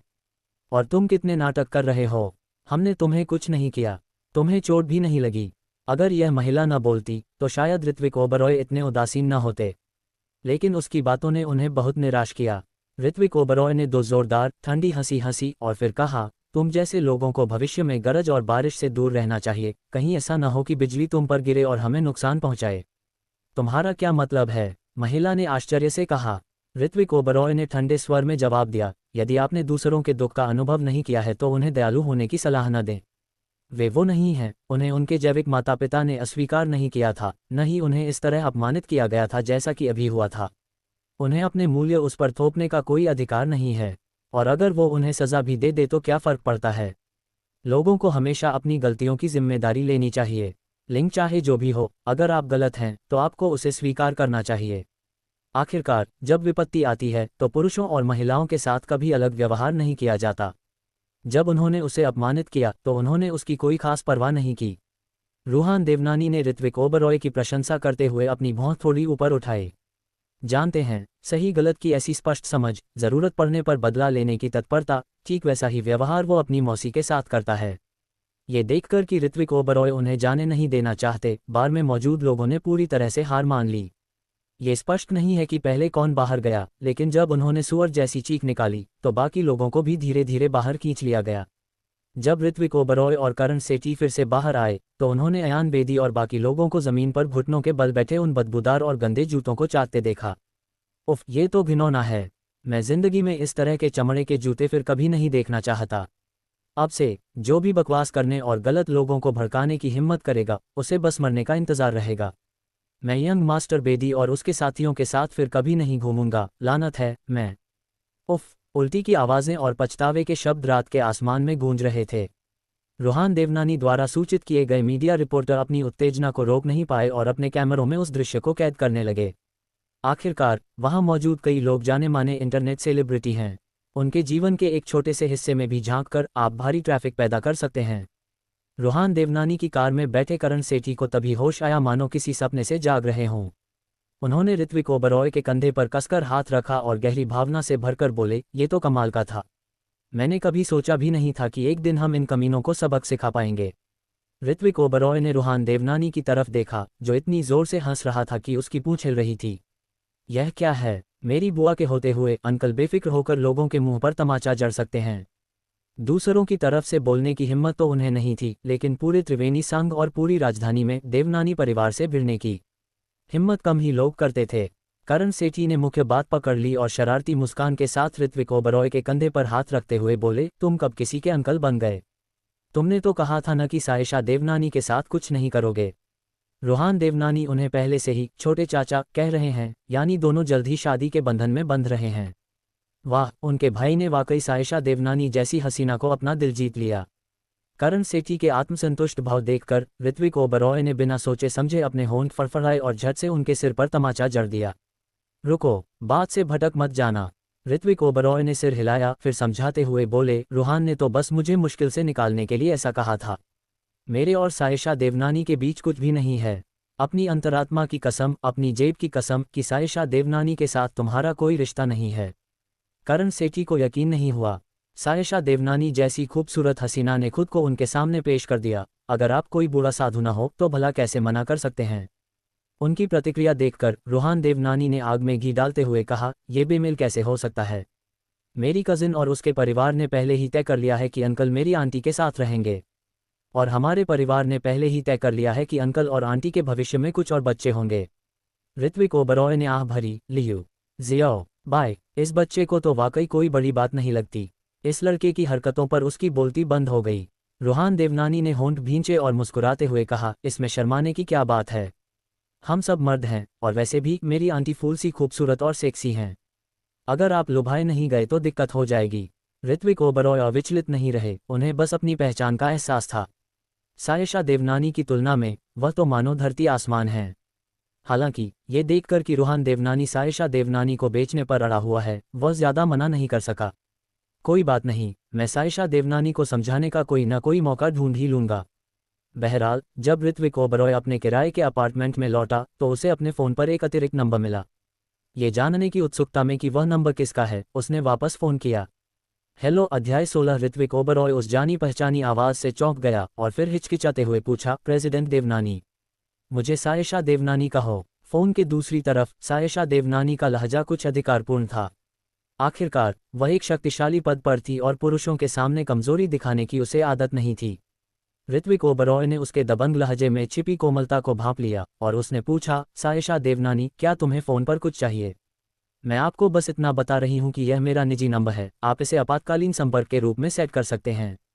सायशा देवनानी का स्वर बहुत शांत था। ऐसा लग रहा था जैसे वे कंपनी के कर्मचारियों को काम सौंप रहे हों। आसपास खड़ी 4 छोटी बच्चियां चिंतित हो गईं, बार बार सिर हिला रही थीं और मन ही मन मुंह से निर्देश दे रही थीं, मम्मी अपनी आवाज़ थोड़ी नरम करो। ये तुम्हारे होने वाले पति हैं, इसलिए तुम उनसे ज़्यादा बेरुखी नहीं बरत सकती। मम्मी ज़रा नरमी से पेश आओ। अपनी बेटियों द्वारा याद दिलाए जाने पर सायशा देवनानी कुछ असहाय महसूस कर रही थीं, लेकिन फिर भी उन्होंने धैर्यपूर्वक ऋत्विक ओबरॉय को समझाया, इस तरह अगर अगली बार तुम्हें कोई परेशानी हुई तो मेरे लोग तुरंत तुम्हारी मदद कर सकेंगे। ऋत्विक ओबरॉय का दिल पिघल गया। पता चला कि सायशा देवनानी उसे बचाना चाहती थीं। ऋत्विक ओबरॉय, तुम्हें मना करने की इजाज़त नहीं है। सायशा देवनानी शायद ऋत्विक ओबरॉय को ना कहते नहीं सुनना चाहती थी, इसलिए उन्होंने ज़बरदस्ती आदेश दिया। ठीक है। ऋत्विक ओबरॉय मुस्कुराए। उसी पल उनकी सायशा देवनानी में और भी दिलचस्पी बढ़ गई। आज रात ऋत्विक ओबरॉय जल्दी सो गए। नींद में उन्हें ऐसा लग रहा था जैसे वे किसी अद्भुत दुनिया में हों। वहाँ उनके साथ 4 प्यारी प्यारी बच्चियां थीं, नन्ही लाडो, नन्ही अंगूर, नन्ही चेरी और नन्ही गुलगुला। उनकी मासूम हंसी पूरे सपने में छा गई। ऋत्विक ओबरॉय को और भी ज्यादा हैरानी इस बात की हुई कि शुद्ध सफ़ेद शादी के जोड़े में सजी सायशा देवनानी भी इस खूबसूरत सपने में दिखाई दी। ऋत्विक ओबरॉय ने हमेशा सायशा देवनानी को उनकी खास काली पोशाक पहने देखा था, लेकिन अब उन्होंने इतना शुद्ध और खूबसूरत सफ़ेद शादी का जोड़ा पहना था, जिसे देखकर ऋत्विक ओबरॉय बेहद भावुक हो गए। सपने में भी वह अपने मन के आवेग और खुशी को दबा नहीं पाए। सायशा देवनानी धीरे धीरे ऋत्विक ओबरॉय की ओर बढ़ीं। उन्होंने अपनी गोरी बर्फ सी सफ़ेद कलाई को धीरे से ऊपर उठाया। उनकी पानी जैसी साफ आंखें ऋत्विक ओबरॉय को घूर रही थीं और उनके नाजुक चेरी की पनखुड़ी जैसे होंठ थोड़े ऊपर की ओर मुड़े हुए थे, जिससे एक मनमोहक मुस्कान प्रकट हो रही थी। इस पल ऋत्विक ओबरॉय को ऐसा लगा जैसे वे अलौकिक धुंध से घिरे बादलों में डूब गए हों और उनके आसपास की हर चीज़ कितनी सुंदर और मायावी हो गई हो। ऋत्विक ओबरॉय, क्या तुम मुझसे शादी करोगे? सायशा देवनानी की आवाज़ मानो स्वर्गीय संगीत की तरह ऋत्विक ओबरॉय के कानों में गूंजी। उसका चेहरा लाल हो गया था, जिससे वह और भी आकर्षक और सुंदर लग रही थी। ऋत्विक ओबरॉय ने बिना किसी हिचकिचाहट के सिर हिला दिया। उसका दिल खुशी और संतुष्टि से भर गया।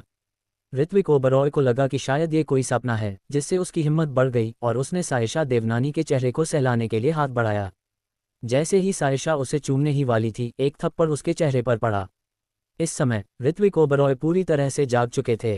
करण सेठी ने नाराजगी भरी आंखों से उसे घूरते हुए कहा, मैं तुम्हारे लिए नाश्ता लाने आया था और तुमने तो मेरे रूप रंग पर ही लालच कर लिया। ऋत्विक ओबरॉय, तुम बहुत घटिया हो। ऋत्विक ओबरॉय ने अपनी कनपटियां रगड़ीं, इससे पहले कि वह साफ देख पाता कि उसके सामने वाला व्यक्ति करण सेठी है। ये सोचकर कि कैसे उसने और सायशा देवनानी ने सपने में लगभग चुंबन कर लिया था, वह नाराज होने से खुद को रोक नहीं पाया।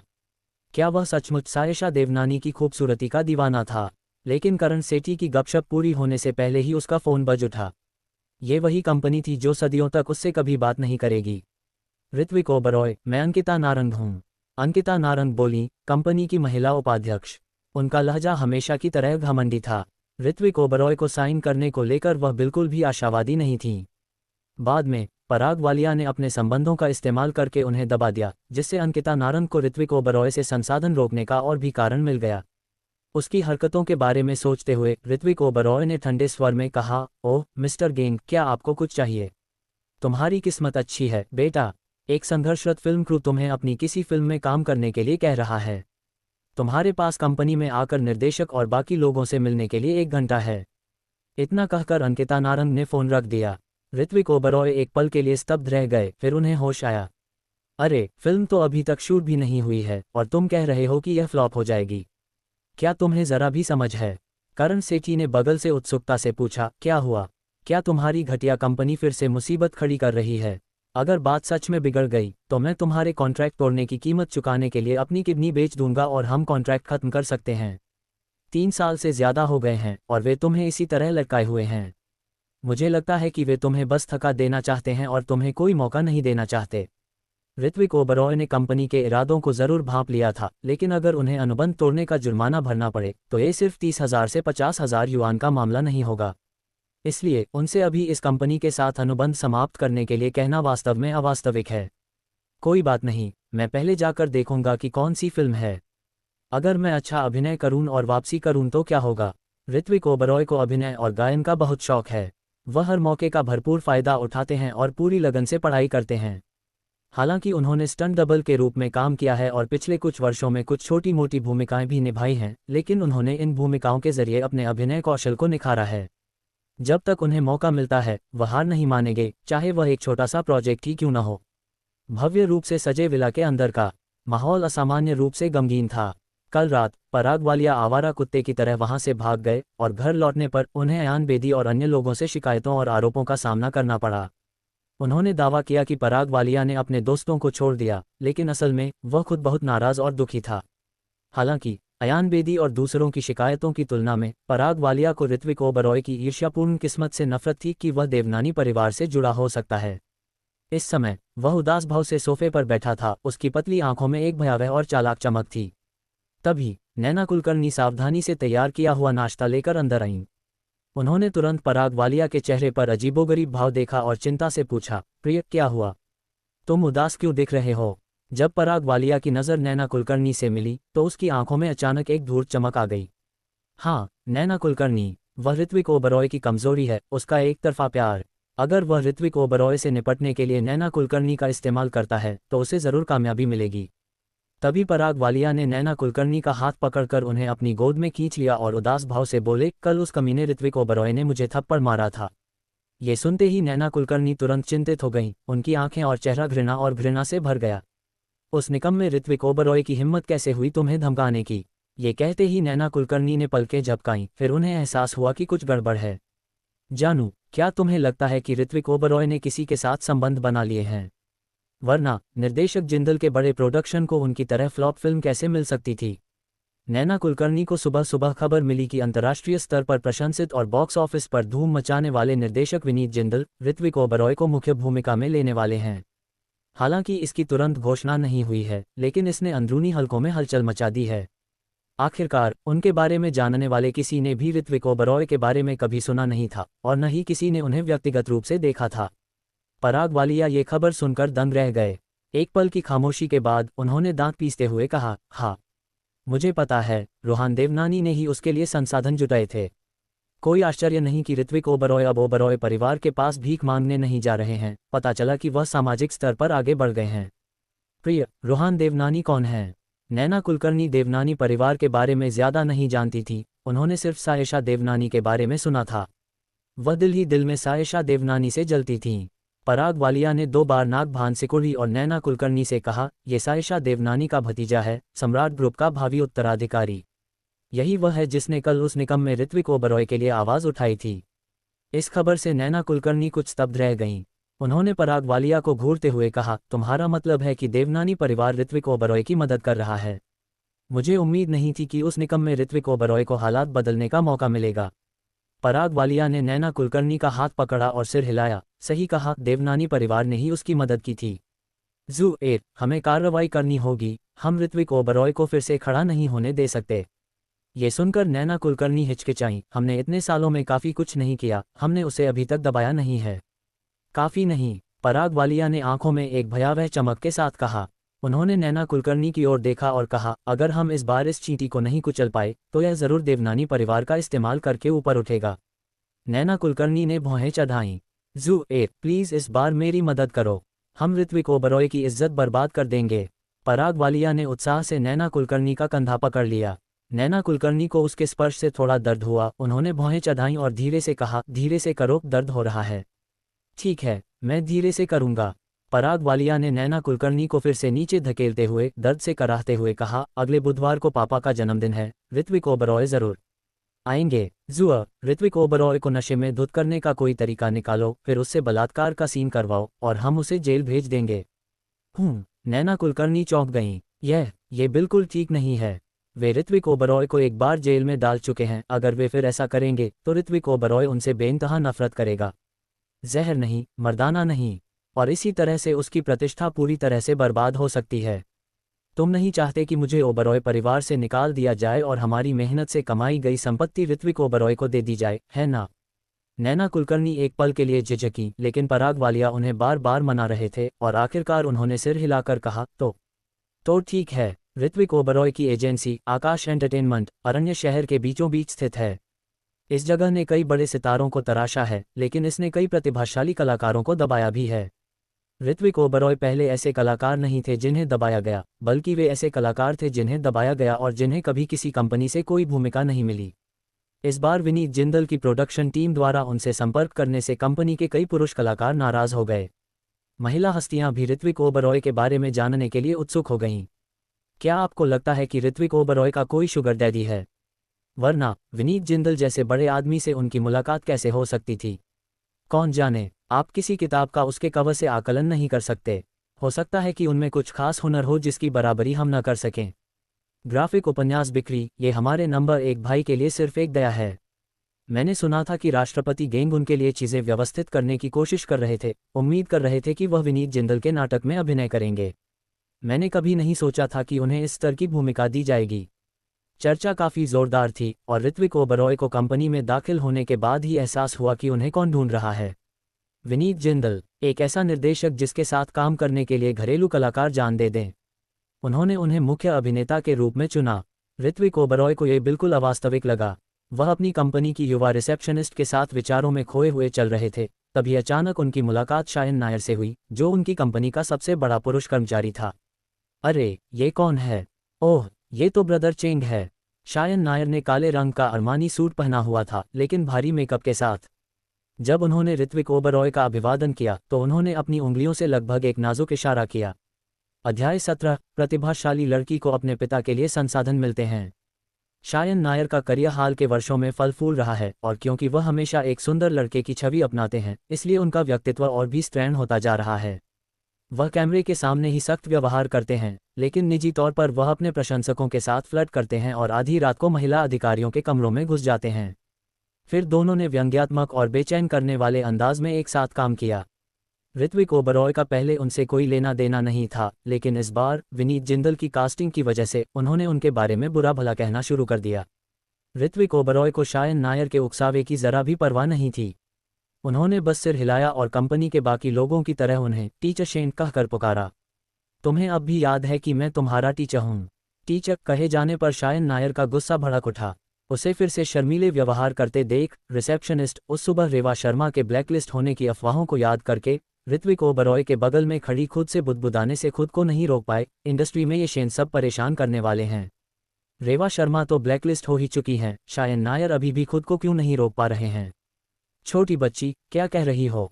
रिसेप्शनिस्ट की बात सुनते ही शायन नायर की आंखें चौड़ी हो गईं। हालांकि ऋत्विक ओबरॉय उस छोटी लड़की को तंग नहीं होने देंगे। वह अपने पीछे रिसेप्शनिस्ट को बचाने के लिए आगे बढ़े और गंभीर भाव से बोले, टीचर शेन, कंपनी की लड़कियों का कोई बुरा इरादा नहीं है। आप मर्द हैं, इसलिए औरतों को निशाना मत बनाए और उन्हें तंग मत कीजिए। शायन नायर ने दांत पीसते हुए ठंडी सांस ली। ऋत्विक ओबरॉय, मुझे हमेशा से ही इस बात से बहुत चिढ़ होती रही है कि तुम इतने लंबे समय से कंपनी में इधर उधर घूम रहे हो। हालांकि आप इस तथ्य को नहीं छिपा सकते कि आप एक कुशल व्यक्ति हैं। आपने वास्तव में खुद को बेचकर संसाधन हासिल करने में कामयाबी हासिल की है। जैसे ही उसने कहा, शायन नायर ने ऋत्विक ओबरॉय को कुछ मतलबीपन और तिरस्कार के भाव से देखा। इतने सालों तक इंडस्ट्री में रहने के बाद अपने अभिनय कौशल पर काम करने के बजाय आप हमेशा इस तरह की बकवास करते रहते हैं। शीर्ष पर पहुंचने का क्या मतलब है? असली हुनर तो सफल अभिनय और बॉक्स ऑफिस पर पैसा कमाने में है। ये सुनकर ऋत्विक ओबरॉय के चेहरे पर उदासी छा गई। कंपनी में उनकी कभी ज्यादा मौजूदगी नहीं रही और हाल के सालों में तो उन्होंने वार्षिक बैठकों में भी हिस्सा नहीं लिया। उनका मानना था कि उन्होंने इन लोगों से दूरी बनाए रखने और उन्हें उकसाने से बचने का पहले ही ध्यान रखा था। लेकिन ये बेवकूफ़ उन्हें परेशान करते ही रहते हैं। इन बेवकूफ़ों से बदला न लेना उनके लिए नामुमकिन है। हालांकि उन्हें आज भी निर्देशक से मिलना है, इसलिए वे इस तरह के लोगों के साथ समय बर्बाद नहीं करेंगे। फिर ऋत्विक ओबरॉय ने शायन नायर की तरफ देखा और बिना किसी हड़बड़ी के कहा, लगता है टीचर शेन को गलतफहमी हो गई है। मेरे पास टीचर शेन जैसा अच्छा शरीर नहीं है, नहीं टीचर शेन जैसी मोटी चमड़ी। मैं बड़े लोगों को नाराज करने की हिम्मत नहीं कर सकता। जहां तक इस भूमिका की बात है, मैंने इसके लिए कभी कोई लड़ाई नहीं की, मैंने अपना बायोडेटा भी जमा नहीं किया। डायरेक्टर जिंदल ने शायद मुझे सिर्फ इसलिए चुना क्योंकि मैं लड़ सकता हूँ। आखिरकार मुझ में जो सख्त व्यक्तित्व है वो टीचर शेन चाहे कितना भी अनुभव क्यों न हासिल कर लें कभी हासिल नहीं कर सकते।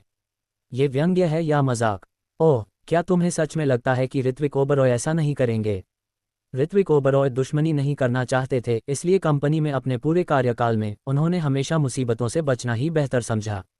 लेकिन इसका मतलब ये नहीं कि वो कोई बेकार का बेवकूफ़ है जिसे आसानी से अपने बस में कर लिया जाए। ऋत्विक ओबरॉय, क्या तुम मेरी माँ का मजाक उड़ा रहे हो? शायन नायर ने गुस्से से पूछा। मैंने ऐसा नहीं कहा। अगर टीचर शेन को लगता है कि वो औरतों जैसी हैं तो उन्हें सोचना चाहिए कि उनका चेहरा तो मर्दों जैसा है, लेकिन रीढ़ की हड्डी मर्दों जैसी क्यों नहीं है।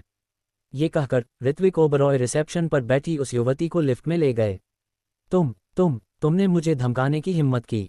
शायन नायर ने पैर पटका और तुरंत सिर पकड़कर फूट फूट कर रोने लगी। इस टकराव में ऋत्विक ओबरॉय ने शायन नायर को पूरी तरह और तुरंत हरा दिया, लेकिन इसने शायन नायर के दिल में नफरत का बीज भी बो दिया। लिफ्ट के अंदर रिसेप्शनिस्ट थोड़ी चिंतित थी। शायन नायर गुस्सैल है और बदला लेना पसंद करता है। टीचर, ये आपको सावधान रहना चाहिए। ऋत्विक ओबरॉय ने लड़की की तरफ देखा और शांति से मुस्कुराते हुए कहा, डरने की क्या बात है? वह बिल्कुल मासूम भी नहीं है। वह हमसे जान तक लड़ाने की हिम्मत नहीं करेगा। लेकिन रिसेप्शनिस्ट अभी भी थोड़ी चिंतित थी।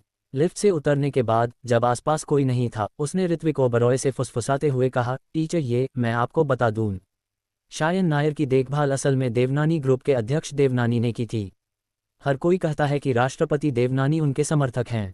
इस बार तुमने उसकी मनचाही भूमिका छीन ली और उसे धक्के खाने पर मजबूर कर दिया। मुझे डर है कि प्रेसिडेंट देवनानी तुमसे बदला लेंगे। ऋत्विक ओबरॉय सन्न रह गए। क्या इसका मतलब ये था कि सायशा देवनानी को शायन नायर पर क्रश था और वह उसका साथ दे रही थी? लेकिन उन्हें लगा कि सायशा देवनानी का सौंदर्यबोध शायन नायर जैसा स्ट्रैंड पुरुष जैसा नहीं हो सकता। उनके अविश्वास को देखकर रिसेप्शनिस्ट ने तुरंत कहा, मैंने पिछली बार इसे प्रेसिडेंट देवनानी के ऑफिस में जाते देखा था। शायन नायर में ऐसी ही क्षमता है, बस एक कमरे में घुस जाओ तो कामयाब हो सकते हो। ऋत्विक ओबरॉय ने भौहें चढ़ाईं। क्या रिसेप्शनिस्ट की बात सच हो सकती है? वह सोच ही रहे थे कि तभी कंपनी के कॉन्फ्रेंस रूम में पहुंच गए। विनीत, जिंदल और क्रू अंदर उनका इंतजार कर रहे थे। डायरेक्टर जिंदल, मैं हमारी कंपनी से ऋत्विक ओबरॉय बोल रहा हूं। रिसेप्शनिस्ट ने दरवाज़ा खोला और ऋत्विक ओबरॉय का परिचय सभी से कराया। ऋत्विक ओबरॉय के अंदर आते ही उन्होंने कॉन्फ्रेंस रूम में कई जाने पहचाने चेहरे देखे। वह हैरानी से उन्हें घूरते हुए रुक गए। निर्देशक जिंदल, ये यहाँ क्या कर रहे हैं? नन्ही चेरी, नन्ही रसगुल्ला, नन्ही लड्डू और नन्ही अंगूर, सभी सुंदर राजकुमारी की पोशाकें पहने निर्देशक विनीत जिंदल के साथ सोफे पर बैठी थीं। ये देखकर ऋत्विक ओबरॉय को थोड़ा आश्चर्य हुआ। ऋत्विक ओबरॉय को तो ये भी लगने लगा कि क्या ये उनकी फिल्म निर्माण में निवेश करने के लिए आए हैं। लेकिन फिर मैंने सोचा, वे तो बस 4 साल से थोड़े बड़े थे। उनमें इतनी क्षमता कैसे हो सकती है, जब तक कि वह सायशा देवनानी न हो। ऋत्विक ओबरॉय को देखकर विनीत जिंदल भी बहुत हैरान हुए। उन्होंने 4 छोटी बच्चियों की वजह से एक अनजान नवागंतुक को अनिच्छा से ही स्वीकार किया था, लेकिन ऋत्विक ओबरॉय ने खुद उन्हें बहुत हैरान कर दिया। उनके सामने जो ऋत्विक ओबरॉय थे वे ऐसे व्यक्ति नहीं थे जिनमें क्षमता की कमी हो। इसके विपरीत उसका रूप रंग उस भूमिका के बहुत करीब था जो वह चाहता था। उसकी आंखों में वो भाव भी, भला वो नायक के अलावा और कौन हो सकता है। विनीत जिंदल ने संतुष्टि से सिर हिलाया और फिर ऋत्विक ओबरॉय से कहा, ओह, तुम्हारा मतलब उन 4 युवतियों से है? असल में वो। उसकी बात पूरी होने से पहले ही नन्ही लाडो ने विनीत जिंदल को बीच में ही टोकते हुए उसकी चुटकी काटी। मासूम चेहरे के साथ उसने ऋत्विक ओबरॉय से कहा, पापा, हम यहाँ एक फिल्म में एक छोटी सी भूमिका निभाने आए हैं। नन्ही अंगूर ने सिर हिलाया, हाँ हाँ पापा, आप बहुत कमाल के हैं।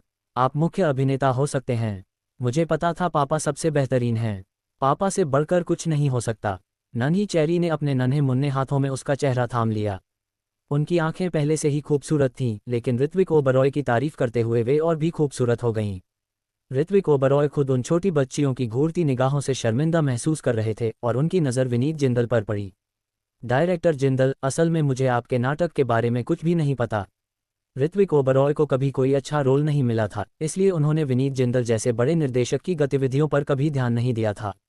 ये सुनते ही विनीत जिंदल ने स्क्रिप्ट का एक पुलिंदा निकाला और ऋत्विक ओबरॉय को थमा दिया। ये 30,000 miles of the old city की स्क्रिप्ट है। मुख्य नायक एक महान नायक है जो अपने देश की रक्षा करता है। ऋत्विक ओबरॉय की छवि भले ही कठोर हो, लेकिन उसमें एक आकर्षक आकर्षण है। यह उनके आदर्श नायक से बिल्कुल मेल खाता है। ऋत्विक ओबरॉय को 30,000 माइल्स ऑफ एंशिएंट सिटी की स्क्रिप्ट के बारे में पता था, लेकिन उन्हें उम्मीद नहीं थी कि इसे इतनी जल्दी फिल्माया जाएगा। विनीत जिंदल की पसंद भी वही थे। ऋत्विक ओबरॉय वाकई बहुत उत्सुक थे, इसलिए वे खुद को रोक नहीं पाए और पूछ बैठे, निर्देशक जिंदल, मुझे पता है कि यह पूछना शायद अनुचित होगा, लेकिन मैं उत्सुक हूँ। आपने मेरे जैसे कलाकार को क्यों चुना जिसका कोई सार्वजनिक प्रदर्शन नहीं है? क्या उन्हें किसी ने खास तौर पर चुना था? विनीत जिंदल समझ गए कि ऋत्विक ओबरॉय का क्या मतलब था। उन्होंने पहले चारों छोटी लाडो बहनों की तरफ देखा और फिर गंभीरता से समझाया, मैंने स्टंट डबल के रूप में आपका अभिनय देखा है और मेरे एक अच्छे दोस्त ने भी आपको मुख्य भूमिका के लिए कोशिश करने की पुरजोर सिफारिश की है। विनीत जिंदल ने जानबूझकर एक भाई का नाम गढ़ा, जिससे ऋत्विक ओबरॉय को तुरंत उन निर्देशकों की याद आ गई जिनसे वे फिल्म स्टूडियो में मिले थे।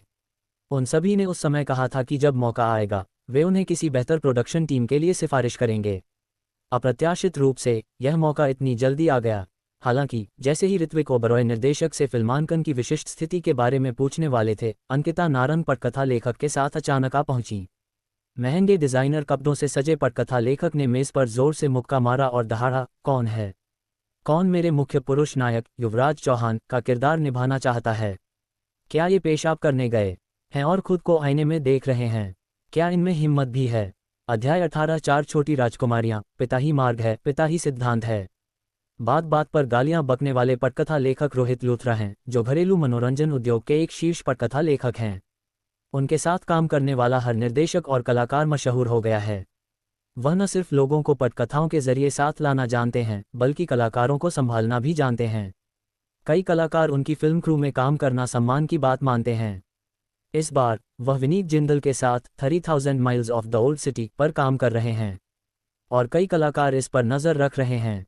अंकिता नारंग, उन्होंने शायन नायर से भी संपर्क करने का इंतजाम किया, जो इस फिल्म के जरिए फिल्म क्रू में शामिल होकर एक बड़ा स्टार बनने की ठान चुके थे। किसे पता था कि अरण्य सिटी अचानक कहीं से प्रकट हो जाएगी। ऊपर से अंकिता नारंग ने कहा कि वह चाहती हैं कि ऋत्विक ओबरॉय कंपनी में आकर कॉन्ट्रैक्ट साइन करें, लेकिन असल में उन्होंने रोहित लूथरा से निजी तौर पर मुलाकात की थी। उन्होंने न सिर्फ ऋत्विक ओबरॉय को नीचा दिखाया, बल्कि रोहित लूथरा को यह भी इशारा किया कि अगर उन्होंने ऋत्विक ओबरॉय का इस्तेमाल किया तो उनकी फिल्म जरूर फ्लॉप हो जाएगी। रोहित लूथरा ने इनकार कर दिया, इसलिए अंकिता नारंग के ऑफिस से निकलते ही वह ऋत्विक ओबरॉय के लिए मुसीबत खड़ी करने पहुंच गए। ऋत्विक ओबरॉय, तुम वहां क्यों खड़े हो? टीचर लिन यही हैं, क्या तुम्हें पता नहीं कि तुम उनके पास आकर उनसे माफी मांग लो? अंकिता नारंग ने जानबूझकर ऋत्विक ओबरॉय को घूरा। मतलब साफ था, ऋत्विक ओबरॉय को डांटना ही था। हालांकि ऋत्विक ओबरॉय कंपनी में कम समय बिताते हैं, लेकिन वे अंकिता नारंग जैसे लोगों को अच्छी तरह समझते हैं। हालांकि उन्हें रोहित लूथरा की बिल्कुल भी चिंता नहीं थी, क्योंकि रोहित लूथरा एक काबिल पेशेवर थे। अगर बात वाकई अभिनय की हो तो वे हारेंगे नहीं। रोहित लूथरा पहले तो गुस्से से भरे हुए थे, उनका चेहरा उदास था, मानो किसी भी पल वे गुस्से से फट पड़ेंगे। लेकिन जब उन्होंने अचानक ऋत्विक ओबरॉय को देखा तो उनका सारा गुस्सा तुरंत गायब हो गया और वे पूरी तरह से स्तब्ध रह गए। ऋत्विक ओबरॉय आज बहुत ही साधारण कपड़े पहने हुए थे, बिना किसी दिखावटी सजावट या अतिरंजित शैली के। हालांकि ये वही साधारण पोशाक थी जिसने उन्हें एक अनोखा और शक्तिशाली आभा प्रदान की थी। उनकी मुद्रा देवदार के पेड़ की तरह सीधी थी, उनके कदम स्थिर और शक्तिशाली थे और हर कदम में असीम शक्ति और आत्मविश्वास झलक रहा था। वह आभा एक विशाल सेना से निकले राजा की तरह थी, राजसी और गंभीर। यह बादलों के ऊपर खड़े एक दिव्य शासक की तरह भी था, जो सभी जीवित प्राणियों के जीवन और मृत्यु को नियंत्रित कर रहा था, रहस्यमय और पारलौकिक। रोहित लूथरा ने मन ही मन आह भरी, ये सोचकर कि ऐसा व्यक्ति जो अलौकिक और अमर के रूप में पूजनीय था, वास्तव में एक दुर्लभ दृश्य था। केवल दिखावे से देखते हुए ऋत्विक ओबरॉय निस्संदेह युवराज चौहान के लिए सबसे अच्छा उम्मीदवार है। इसकी तुलना में शायन नायर की फैंसी चालें उल्लेख करने लायक नहीं थीं।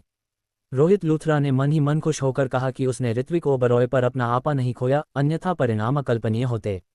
तभी अंकिता नारंग ने रोहित लूथरा के मूड में बदलाव देखा। उसकी आंखें इधर उधर घूमने लगीं, मानो वह कुछ सोच रही हो। फिर वह तुरंत आगे बढ़ी। उसने जानबूझकर नेकनियती से कहा, डायरेक्टर जिंदल भाई फी, हालांकि मैं कंपनी की एक वरिष्ठ अधिकारी हूं, मुझे हमारी कंपनी के कलाकारों के पक्ष में बोलना चाहिए।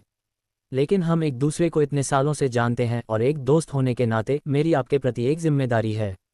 हमारी कंपनी में ऋत्विक ओबरॉय की छवि वाकई काफ़ी अच्छी है, लेकिन उनका अभिनय वाकई बहुत बुरा है और उनमें ज़रा भी प्रतिभा नहीं है। उन्होंने पहले भी अनगिनत अभिनय शिक्षकों को भगा दिया है। ये सुनकर रोहित लूथरा की भौहें तन गईं और उन्होंने ऋत्विक ओबरॉय को फिर से ऊपर से नीचे तक देखा। उनका अभिनय बुरा है, ये सही है, वह कभी कला विद्यालय नहीं गए और इतने सालों से फिल्म सेट पर स्टंट डबल के रूप में काम कर रहे हैं। अब उन्हें बमुश्किल कुछ छोटे मोटे रोल मिलते हैं, लेकिन वे सब बस नौकर और नौकरानी ही हैं। अपनी बात कहते हुए अंकिता नारंग ने ऋत्विक ओबरॉय को घूरा और चिढ़कर बोली, ऋत्विक ओबरॉय, तुम खुद बड़े बड़े लोगों से कहते हो, क्या तुमने कभी एक्टिंग क्लास नहीं ली? ऋत्विक ओबरॉय ने शांति से जवाब दिया, हाँ, मैंने कभी एक्टिंग क्लास नहीं ली। हालांकि अपने अभिनय कौशल को निखारने के लिए उन्होंने कम से कम 1000 क्लासिक देसी विदेशी नाटक देखे और अक्सर सेट पर अपने हुनर को निखारा। उन्होंने इस राह पर बहुत मेहनत की है और उनका मानना है कि वे किसी से कम नहीं हैं। ये सुनकर रोहित लूथरा ने तुरंत यह निष्कर्ष निकाला कि ऋत्विक ओबरॉय का अभिनय का कोई बैकग्राउंड नहीं है और उन्हें और भी नीचा दिखाते हुए कहा, एक चांदी की परत चढ़ा हुआ अगुआ। तुम्हारे जैसा कोई जिसके पास बिल्कुल भी अभिनय कौशल नहीं है मेरे प्रोडक्शन में सिर्फ एक बोझ होगा। क्या तुम्हें पता है कि निर्देशक जिंदल और मैं इस फिल्म की तैयारी कब से कर रहे हैं? तुम्हें पता भी है कि हमने कितना पैसा लगाया है? हमने ये फिल्म अवार्ड्स जीतने और बॉक्स ऑफिस पर हिट बनाने के लिए बनाई है। अगर तुम में एक्टिंग का हुनर नहीं है तो यहाँ आने की जहमत मत उठाना। हमारी फिल्म टीम तुम्हारे जैसे घटिया लोगों के लिए नहीं है जिनके साथ खिलवाड़ किया जाए। उसके लगातार बेकार और बेकार जैसे शब्दों के इस्तेमाल से पास खड़ी छोटी बच्चियां सचमुच चिढ़ गईं। 4 प्यारी बच्चियां जो पहले ऋत्विक ओबरॉय की दीवानी थीं, अब एक जबरदस्त जानलेवा आभा बिखेर रही थीं। ऐसा लग रहा था मानो अगर रोहित लूथरा बोलता रहा तो वो दुनिया तबाह कर देगा। लेकिन जैसे ही पफ और बाकी लोग उन पर भड़कने ही वाले थे, गेंगना फिर से प्रकट हो गई। अपनी आसन मौत से बिल्कुल बेखबर उसने ऋत्विक ओबरॉय की नाक की ओर इशारा करते हुए गुस्से से कहा, मैंने तुमसे बहुत पहले ही कहा था कि अगर तुम में एक्टिंग का हुनर नहीं है तो उन 50-60 साल की अमीर औरतों से मदद मत मांगना। देखो, अब तुम्हारी वजह से कंपनी को शर्मिंदगी उठानी पड़ रही है। इन चंद वाक्यों के कई मतलब हैं। यह विनीत जिंदल और अन्य लोगों को स्पष्ट रूप से बता रहा था कि ऋत्विक ओबरॉय को एक अमीर बूढ़ी महिला ने रखा हुआ है और उसके वर्तमान संसाधन उसी पर निर्भर रहने के कारण हैं। नन्ही लाडो पूरी तरह से भड़क उठी। उसने अपने नन्हे हाथ फैलाए और सायशा देवनानी की तरह उसके पूरे शरीर से एक भयावह और भयंकर आभा निकल रही थी। फिर से कहो, 4 साल से थोड़ी ज्यादा उम्र की उस छोटी बच्ची ने ठंडे और डरावने लहजे में कहा। हालांकि अंकिता नारंग ने कई बड़े सीन देखे थे, फिर भी वह नन्ही लाडो को देखकर चौंक गई और उसकी आवाज़ कई सब तक गिर गई। उसने अजीब तरह से कहा, बस कह दो, उसमें अभिनय का कोई हुनर नहीं है, लेकिन क्या लोग इस पर सवाल नहीं उठा सकते? वह एक बेहतरीन एक्टर है। नन्ही चेरी ने पफरफिश की तरह गुस्से से कहा। उसका अभिनय दुनिया में सबसे बेहतरीन है। चारों नन्ही बच्चियों के लिए उनके पिता दुनिया के सबसे महत्वपूर्ण व्यक्ति हैं। अंकिता नारंग का अब ऋत्विक ओबरॉय से सवाल करने की हिम्मत करना उनके दुखते जख्म को छूना है। अब वे इस कंपनी को तोड़कर अपने पिता के लिए एक नई कंपनी बनाना चाहती हैं। ऋत्विक ओबरॉय ने विनीत जिंदल और रोहित लूथरा के संदेह को भी भांप लिया। वह जानता था कि उन्हें मनाने के लिए उसे अपनी अभिनय कला का इस्तेमाल करना होगा, इसलिए उसने चारों छोटी बच्चियों के सिर पर प्यार से हाथ फेरा। पफ पेस्ट्री, अंगूर, चेरी, चिपचिपे चावल के गोले, मिठाइयाँ टिल्ड अंकल इनसे बात करेंगे, अभी नाराज मत होना। छोटी अंगूरी सच में बहुत रोती है। उसे ऋत्विक ओबरॉय के लिए अन्याय महसूस हुआ और उसकी आंखों में आंसू आ गए। मैं नहीं चाहती कि डैडी को तंग किया जाए। तुम्हें तंग नहीं किया जाएगा, अंकल पर भरोसा रखो, ठीक है? ऋत्विक ओबरॉय को उस छोटी बच्ची ने सचमुच राहत दी। 20 साल से भी ज्यादा समय से किसी ने भी उसके साथ हुई बदसलूकी का दुख नहीं महसूस किया। लेकिन ये 4 छोटी बच्चियां जिनसे वह अभी मिला था उसकी बहुत परवाह करती थीं और उसके लिए आंसू बहाती थीं। एक पल के लिए ऋत्विक ओबरॉय ने सोचा कि काश ये उसकी बेटियां होतीं तो वह कितना खुश होता। नन्ही अंगूरी कुछ और कहना चाहती थी, लेकिन नन्ही लाडो, जो अब शांत हो चुकी थी, ने उसे रोक दिया और फिर ऋत्विक ओबरॉय की तरफ अपने हाथों से दिल का आकार बनाया। जाओ पापा। नन्ही चेरी ने भी अपने हाथों से दिल का आकार बनाया और गंभीरता से कहा, पापा आप सबसे अच्छे हैं। Degree no. नन्ही रसगुल्ला ने बड़ों को एक ठंडी नज़र से देखा और कहा, तुम्हें सबक सीखना चाहिए और हमारे पापा को परेशान नहीं करना चाहिए, वरना उसे भी अपनी माँ की तरह कुछ लोगों के सामने मार काट मचाने में कोई आपत्ति नहीं होगी। विनीत जिंदल बस ये देखना चाहते थे कि सायशा देवनानी की नन्ही राजकुमारियां इन मुद्दों को कैसे संभालेंगी, लेकिन उन्होंने कभी सोचा भी नहीं था कि उन्हें इतनी बड़ी गपशप का सामना करना पड़ेगा। नन्ही राजकुमारियां तो ऋत्विक ओबरॉय को पापा कह रही थीं। कोई आश्चर्य नहीं, ऋत्विक ओबरॉय असल में सायशा देवनानी के आदमी थे। भले ही ऋत्विक ओबरॉय का अभिनय कौशल अच्छा हो या नहीं, लेकिन सिर्फ ये तथ्य कि वह सायशा देवनानी का दिल जीतने में कामयाब रहे काफ़ी है। विनीत जिंदल को लगा कि उन्हें ऋत्विक ओबरॉय का एक सच्चे इंसान की तरह सम्मान करना चाहिए। वो सायशा देवनानी है, कोई भी टॉम, डिक या हैरी उन्हें छू नहीं सकता।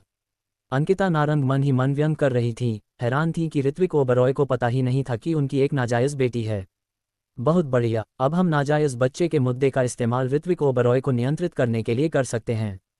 बस रोहित लूथरा अभी भी ऋत्विक ओबरॉय के अभिनय कौशल को लेकर चिंतित थे। उन्हें संदेह हुआ और उन्होंने 2 बार खींचकर कहा, अगर तुम में वाकई अभिनय कौशल है तो मेरे लिए एक सीन करके दिखाओ।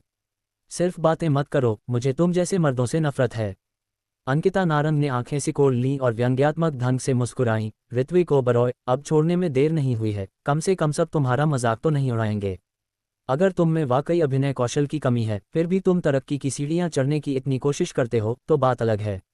ऋत्विक ओबरॉय समझ गए थे कि अंकिता नारंग उन्हें शर्मिंदा करना चाहती थी और इसीलिए उन्होंने आखिरकार शायन नायर को आगे बढ़ाया। लेकिन अब जब उन्होंने ये रास्ता चुन लिया है तो वे हार नहीं मानेंगे। इसके अलावा उनमें अभिनय की भी कमी नहीं है। डायरेक्टर जिंदल, भाई फी, मुझे कोई विषय बताए और मैं आपको इम्प्रोवाइजेशन के जरिए अपना अभिनय कौशल दिखाऊंगा। ऋत्विक ओबरॉय ने विनीत जिंदल और रोहित लूथरा की तरफ देखा। विनीत जिंदल जानते थे कि रोहित लूथरा इस समय सबसे असंतुष्ट व्यक्ति हैं, इसलिए उन्होंने शांतिदूत की भूमिका निभाई। 2 कदम पीछे हटे और रोहित लूथरा से कहा, आफी, आप मुझे प्रश्न दीजिए। अगर वे आपको वाकई संतुष्ट नहीं करते तो हम कास्टिंग पर फिर से बात करेंगे। ये देखकर कि माहौल इतना बिगड़ चुका था, रोहित लूथरा का प्रश्न न पूछना अनुचित लगा। इसलिए उन्होंने अपने सामने रखी स्क्रिप्ट की ओर इशारा किया और ठंडे स्वर में कहा, वह दृश्य जहां युवराज चौहान को अपमानित किया गया था। अध्याय 19। सायशा देवनानी को ऋत्विक ओबरॉय की याद आती है। ये सुनकर अंकिता नारंग बहुत खुश हुईं। जब वह स्क्रिप्ट पढ़ रही थी तब उन्होंने शायन नायर के साथ उस दृश्य का अध्ययन किया था। ये बेहद मुश्किल है, जब तक आप 20 साल के अनुभव वाले अनुभवी अभिनेता नहीं हैं, तब तक चरित्र की भावनाओं को समझना असंभव है। रोहित लूथरा का इरादा ऋत्विक ओबरॉय का परीक्षण करने से कम और उन्हें शर्मिंदा करने और प्रतियोगिता से बाहर करने का था। ये जानते हुए कि ऋत्विक ओबरॉय को आज क्रू से बाहर निकाल दिया जाना था, अंकिता नारंग मदद नहीं कर सकी, लेकिन अपना फ़ोन निकाला और शायन नायर को एक संदेश भेजा, सम्मेलन कक्ष में जल्दी जाओ। ऋत्विक ओबरॉय का चेहरा खोने वाला है, आपका मौका आ गया है। ऋत्विक ओबरॉय अंकिता नारंग की हरकतों से पूरी तरह अनजान थे। वह स्क्रिप्ट पकड़े हुए थे और युवराज चौहान वाले दृश्य के बारे में सोचने लगे। दरअसल उन्होंने मूल उपन्यास कम से कम 10 बार पढ़ा था और युवराज चौहान की गहरी समझ रखते थे। हालांकि पटकथा रूपांतरण में इस हिस्से में युवराज चौहान की भावनाओं को कुछ कमज़ोर कर दिया गया था। ऋत्विक ओबरॉय ने इसे ध्यान से पढ़ा और युवराज चौहान की अपनी समझ के आधार पर इस भूमिका की व्याख्या करने का फैसला किया। क्या हुआ, अब और बर्दाश्त नहीं कर सकते? अगर नहीं कर सकते तो कह दो। खुद पर दबाव मत डालो और खुद को शर्मिंदा मत करो। अंकिता नारंग ऋत्विक ओबरॉय से आग्रह करने लगीं। उन्हें इस हालत में देखकर विनीत जिंदल ने थोड़ा भौहें चढ़ाईं और कहा, अंकिता नारंग, ऐसा लग रहा है जैसे तुम एक ही कंपनी से नहीं हो, बल्कि दुश्मनों के एक समूह से हो। अंकिता नारंग एक पल के लिए चौंक गईं, फिर जल्दी से हंसते हुए बोली, क्या बकवास कर रही हो? वह और मैं एक ही कंपनी में काम करते हैं। मैं तो बस उस पर दबाव डाल रही थी और उसे सबक सिखा रही थी, उसे बता रही थी। अपनी पृष्ठभूमि के अनुसार करो। खुद को इतना महान मत समझो, वरना तुम भी आग की लपटों की ओर खींचे पतंगे की तरह एक भयानक मौत मरोगे। हमें तो अभी तक पता भी नहीं चला कि असल में कौन मरा है। छोटी अंगूरी ने अंकिता नारंग की तरफ आंखें घुमाईं। उसने मन ही मन सोचा, ये आंटी कितनी परेशान करने वाली हैं, हमेशा मेरे पापा से सवाल करती रहती हैं। नहीं, मुझे इस दुष्ट आंटी को सबक सिखाने का कोई मौका ढूंढना होगा, ताकि उसे पता ही न चले कि आसमान कितना ऊंचा है और धरती कितनी हरी भरी है। मैं तुम्हारे जैसे किसी ऐसे इंसान से बात नहीं करूंगी जिसके अभी तक एक बाल भी नहीं निकला। अंकिता नारंग ने छोटी अंगूरी की तरफ आंखें घुमाईं, फिर ऋत्विक ओबरॉय से आग्रह करने लगी, देखो कितना वक्त बीत गया। क्या डायरेक्टर जिंदल और बाकियों के पास वक्त नहीं है? जो लोग मशहूर नहीं होते वो वाकई बेवकूफ़ होते हैं। ऋत्विक ओबरॉय की निगाहें अचानक ठंडी पड़ गईं और उन्होंने उसे चुप रहने का इशारा किया। कितना शोर मचा रही है? अंकिता नारंग ने भौहें सिकुड़ीं और अनजाने में अपनी बाहें रगड़ लीं। उसे समझ नहीं आ रहा था कि वह इसे कैसे समझाए, लेकिन ऋत्विक ओबरॉय की आंखों में अभी अभी जो भाव था उसने उसे सचमुच थोड़ा डरा दिया। अजीब है, कंपनी में खराब प्रदर्शन कर रहे एक पुरुष कलाकार का आभामंडल इतना शक्तिशाली कैसे हो सकता है? वे उसे दबा भी पाए। इसके तुरंत बाद ऋत्विक ओबरॉय ने अंकिता नारंग की ओर फिर से नजरें नहीं घुमाईं, बल्कि सीधे कॉन्फ्रेंस रूम के मध्य भाग में चले गए। उन्होंने पहले विनीत जिंदल और रोहित लूथरा को प्रणाम किया, फिर दृढ़ता से कहा, निर्देशक जिंदल, भाई फी, कृपया मेरे अद्भुत प्रदर्शन के साक्षी बने। जैसे ही उन्होंने बोलना समाप्त किया, उनका आभामंडल तुरंत बदल गया और वे एक विशाल असीम रेगिस्तान में प्रतीत हुए।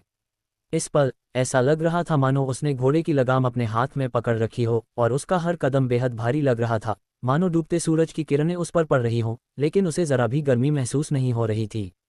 तभी ऋत्विक ओबरॉय अचानक बिना किसी चेतावनी के जमीन पर गिर पड़े। वह घुटनों के बल बैठ गए, उनकी मुट्ठियां भींची हुई थीं और वह जोर जोर से जमीन पर पटकते रहे। उनकी आंखें दुख और निराशा से भरी थीं और उनकी हरकतें, हालांकि शक्तिहीन लग रही थीं, एक अवर्णनीय क्रोध प्रकट कर रही थीं।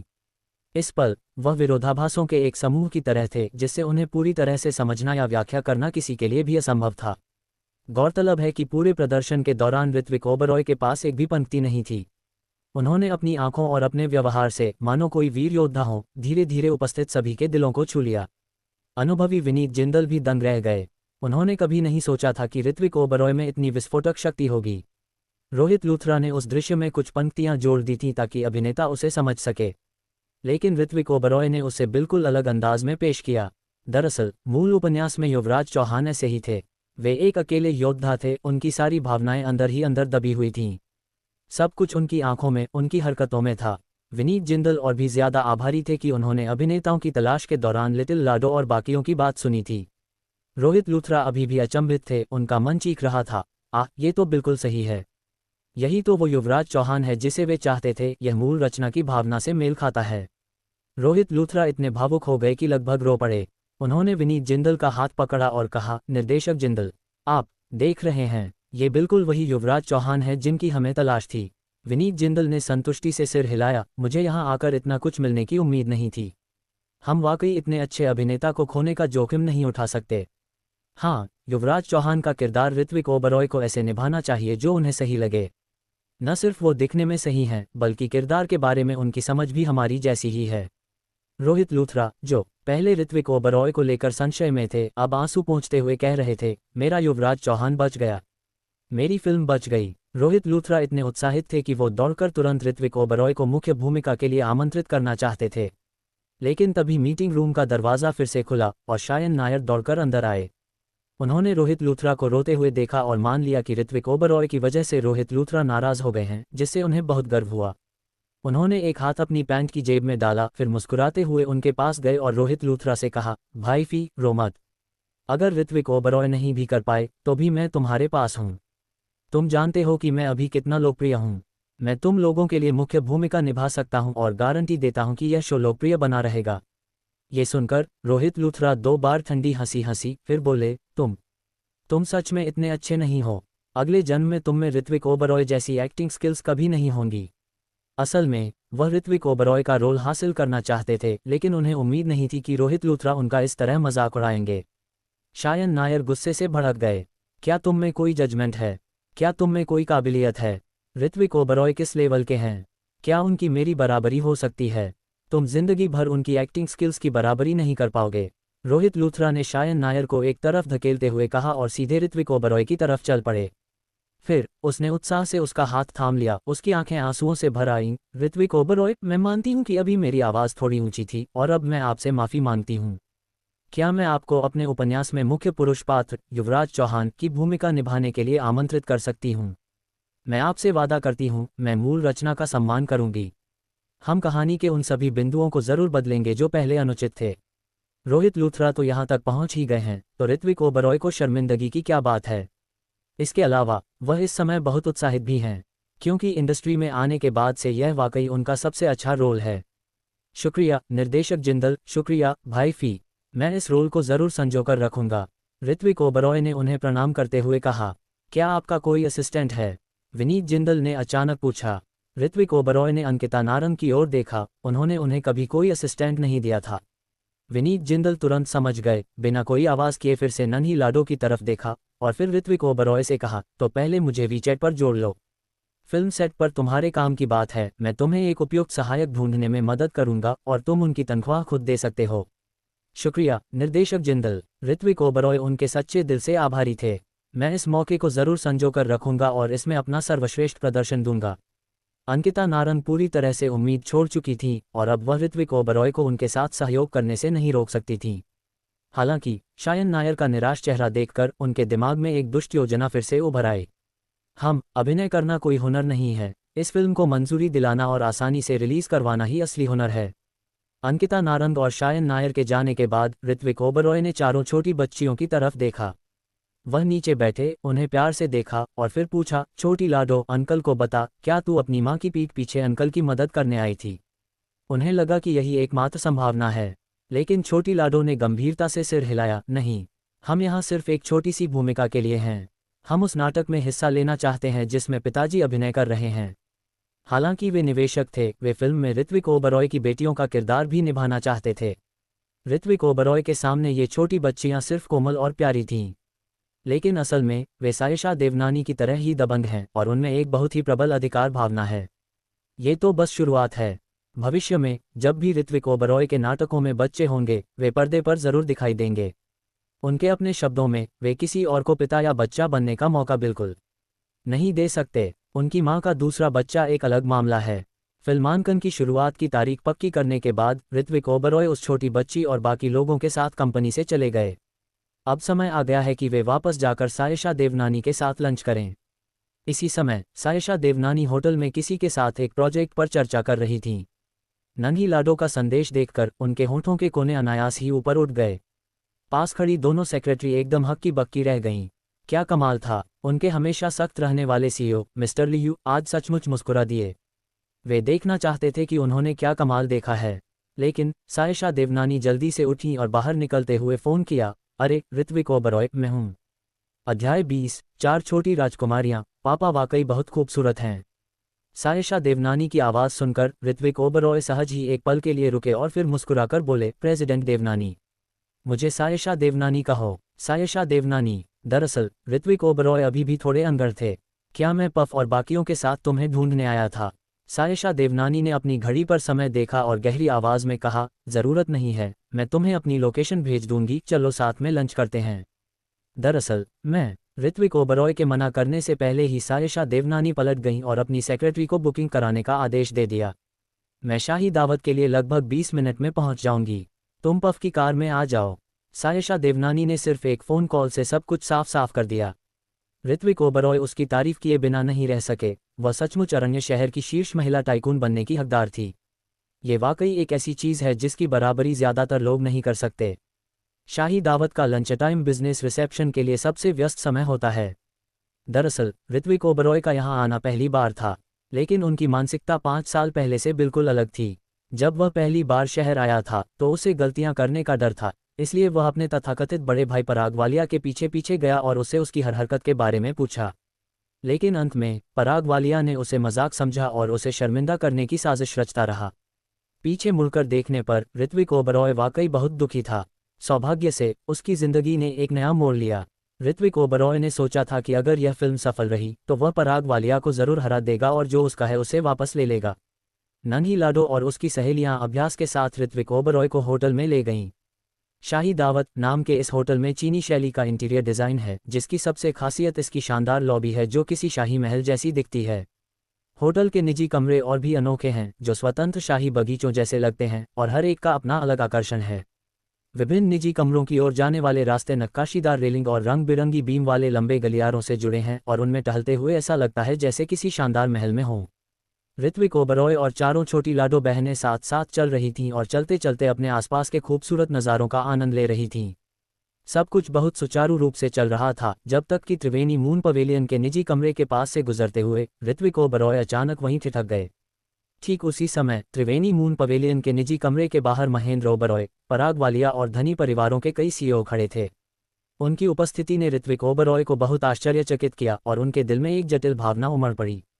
महेंद्र ओबरॉय गर्व से पराग वालिया की सिफारिश कर रहे थे, हा, मेरे बेटे में और कोई खूबी नहीं है सिवाय इसके कि वह बहुत काबिल है।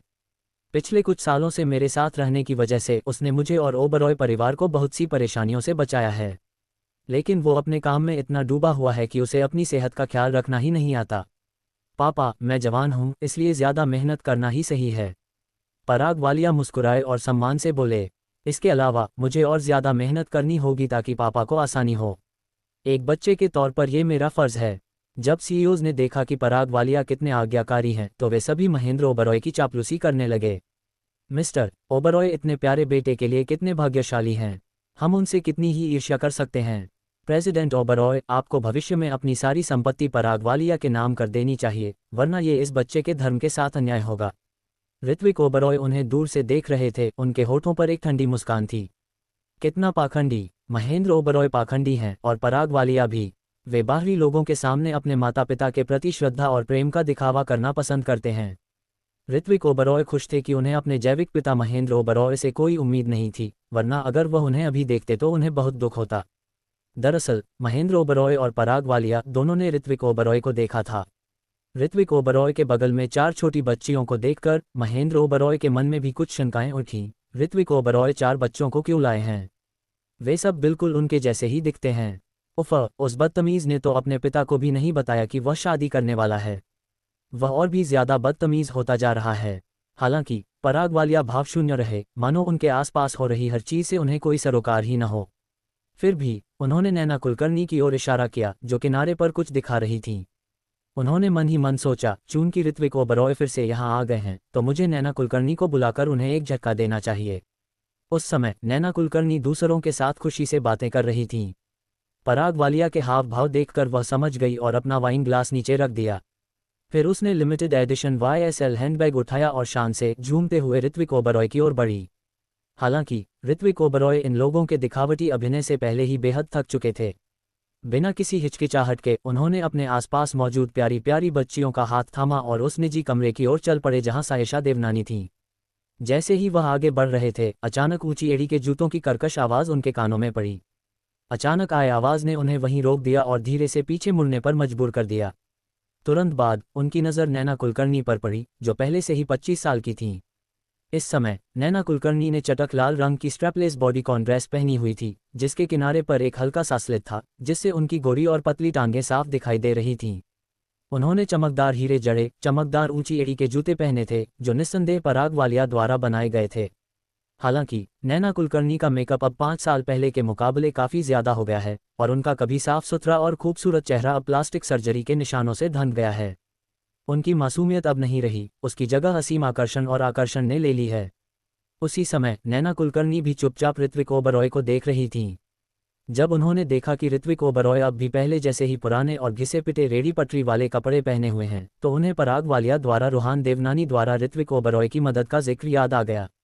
हालांकि उन्हें मन ही मन इस बात पर शक था, अगर ऋत्विक ओबरॉय सचमुच इतने खुशकिस्मत होते कि उन्हें कोई बड़ा आदमी मिला होता, तो वे अब इतने घटिया कपड़े क्यों पहन रहे होते। शुक्र है उन्होंने हिम्मत नहीं हारी और ऋत्विक ओबरॉय के साथ अच्छा व्यवहार जारी रखा, वरना उन्हें जितना मिलता उससे ज्यादा खोना पड़ता। ऋत्विक ओबरॉय, 5 साल हो गए हैं और तुम अभी तक बिल्कुल नहीं सुधरे, नैना कुलकर्णी ने पहले कहा। उनके चुलबुले स्वर में तिरस्कार की झलक थी। ऋत्विक ओबरॉय अब उसके प्रति पहले जैसा महसूस नहीं करते थे, बल्कि उन्हें और भी घृणा महसूस हुई। हर किसी की अपनी महत्वाकांक्षाएं होती हैं। मुझे पता है तुम अब भी मुझसे नाराज हो। ये कहते हुए नैना कुलकर्णी जानबूझकर ऋत्विक ओबरॉय के करीब आ गईं। चारों छोटी बच्चियां उसके प्रकट होते ही सतर्क हो गईं। सबसे प्यारी छोटी अंगूर अब एक छोटे तेंदुए की तरह उग्र व्यवहार कर रही थी। वह नैना कुलकर्णी को सावधानी से घूर रही थी, मानो किसी भी क्षण हमला करने को तैयार हो। नैना कुलकर्णी को चारों छोटी बच्चियों की जरा भी परवाह नहीं थी।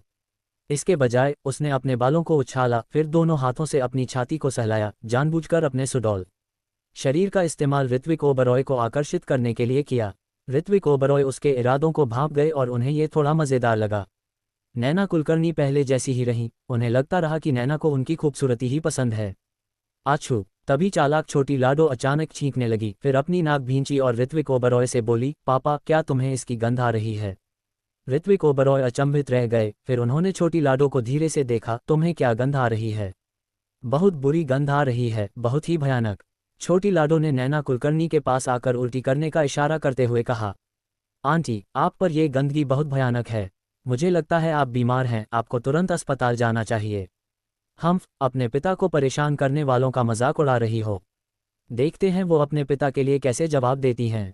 नैना कुलकर्णी पहले तो नाराज हुई कि छोटी लाडो ने यह कहने की हिम्मत की कि उनसे बदबू आ रही है, लेकिन जल्द ही वो सन रह गईं।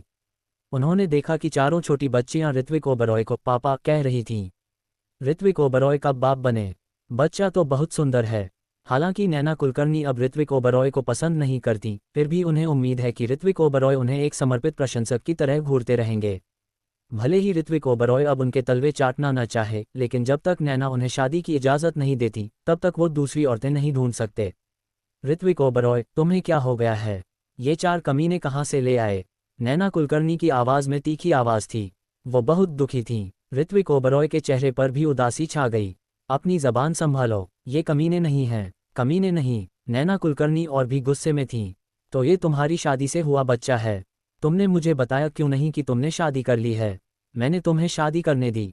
ऋत्विक ओबरॉय गुस्से से हंस पड़े। 5 साल पहले उनके बीच हुए झगड़े के बाद उसके और उसकी पत्नी के बीच फिर से अच्छी बनती नहीं दिख रही थी। अब उसके लहजे का क्या मतलब है? क्या इसका मतलब है कि वो अब भी उसके पीछे पड़ा है? नैना कुलकर्णी अब भी पहले जैसी ही बेखबर थीं। नैना कुलकर्णी, मेरी शादी हो या न हो, ये मेरा मामला है। मुझे तुम्हारी इजाज़त लेने की कोई ज़रूरत नहीं है। ऋत्विक ओबरॉय का रवैया पहले से भी ज़्यादा ठंडा था। नैना कुलकर्णी का चेहरा पहले पीला पड़ा, फिर सफ़ेद और आखिरकार अचानक दयनीय हो गया। ऋत्विक ओबरॉय, तुम मेरे साथ ऐसा इसलिए कर रहे हो क्योंकि मैं अब तुम्हें पसंद नहीं, है ना? जैसे अगर वो पराग वालिया के साथ सोते हुए उसे देखकर भी उसे पसंद करता है तो वो बिल्कुल बेवकूफ़ है। ऋत्विक ओबरॉय को चुप देखकर नैना कुलकर्णी के आंसू तुरंत बह निकले। बारिश से टूटे हुए छोटे कमल के फूल की तरह वो उस पर इल्ज़ाम लगाते हुए सिसकने लगी। तुमने पहले कहा था कि ज़िंदगी भर सिर्फ मुझसे प्यार करोगे। तुमने कहा था कि अगर शादी भी करनी है तो पहले मेरी इजाज़त लोगे। अब तुम इतना कैसे बदल गए? क्या तुम्हें लगता है कि मैंने तुम्हारे लिए दूध वाली चाय लाकर और तुम्हारे साथ देहात में वो दिन बिताकर सही किया? मैं पहले बीमार रहता था लेकिन अब ठीक हो गया हूँ। ऋत्विक ओबरॉय ने अपनी जेब में हाथ डालते हुए नैना कुलकर्णी को देने के लिए कुछ युआन निकालने की कोशिश की। वह नैना कुलकर्णी को बिल्कुल भूल गया था। उसने जिंदगी में सिर्फ एक बार ही उसके लिए दूध वाली चाय लाई थी। शाही कुल्फी और चाय का प्रमोशन हुआ था जिसमें 2 युआन में लाल बीन्स वाली दूध वाली चाय मिल रही थी। उसने यह बात उठाई इसलिए वह उसे पैसे लौटा देगा, लेकिन उसके इस कदम ने नैना कुलकर्णी को एक मौका दे दिया। नैना कुलकर्णी को लगा कि इसका मतलब है कि ऋत्विक ओबरॉय के मन में अब भी उसके लिए भावनाएं हैं। उसने मौके का फ़ायदा उठाते हुए ऋत्विक ओबरॉय का हाथ थाम लिया। लेकिन मैं तुम्हारा प्यार नहीं खोना चाहती। ऋत्विक ओबरॉय, 5 साल पहले पराग वालिया ने मुझे मजबूर किया था। मेरा तुम्हें इस तरह ठेस पहुंचाने का कभी इरादा नहीं था। अब क्या तुम उस नासमझ बच्चे को जन्म देना और दूसरी औरतों को देखना बंद कर सकते हो? कृपया मेरी सुरक्षा करते रहें, ठीक है? शुक्रिया दोस्तों, इस कहानी को सुनने के लिए। आपका सपोर्ट ही मेरा हिम्मत है। हर कहानी में मेरा मेहनत छुपी है, हर लफ्ज़ में आपका प्यार है। मैं हूँ आपका रघु। मिलते हैं अगले किस्से में। तब तक के लिए धन्यवाद और नमस्कार।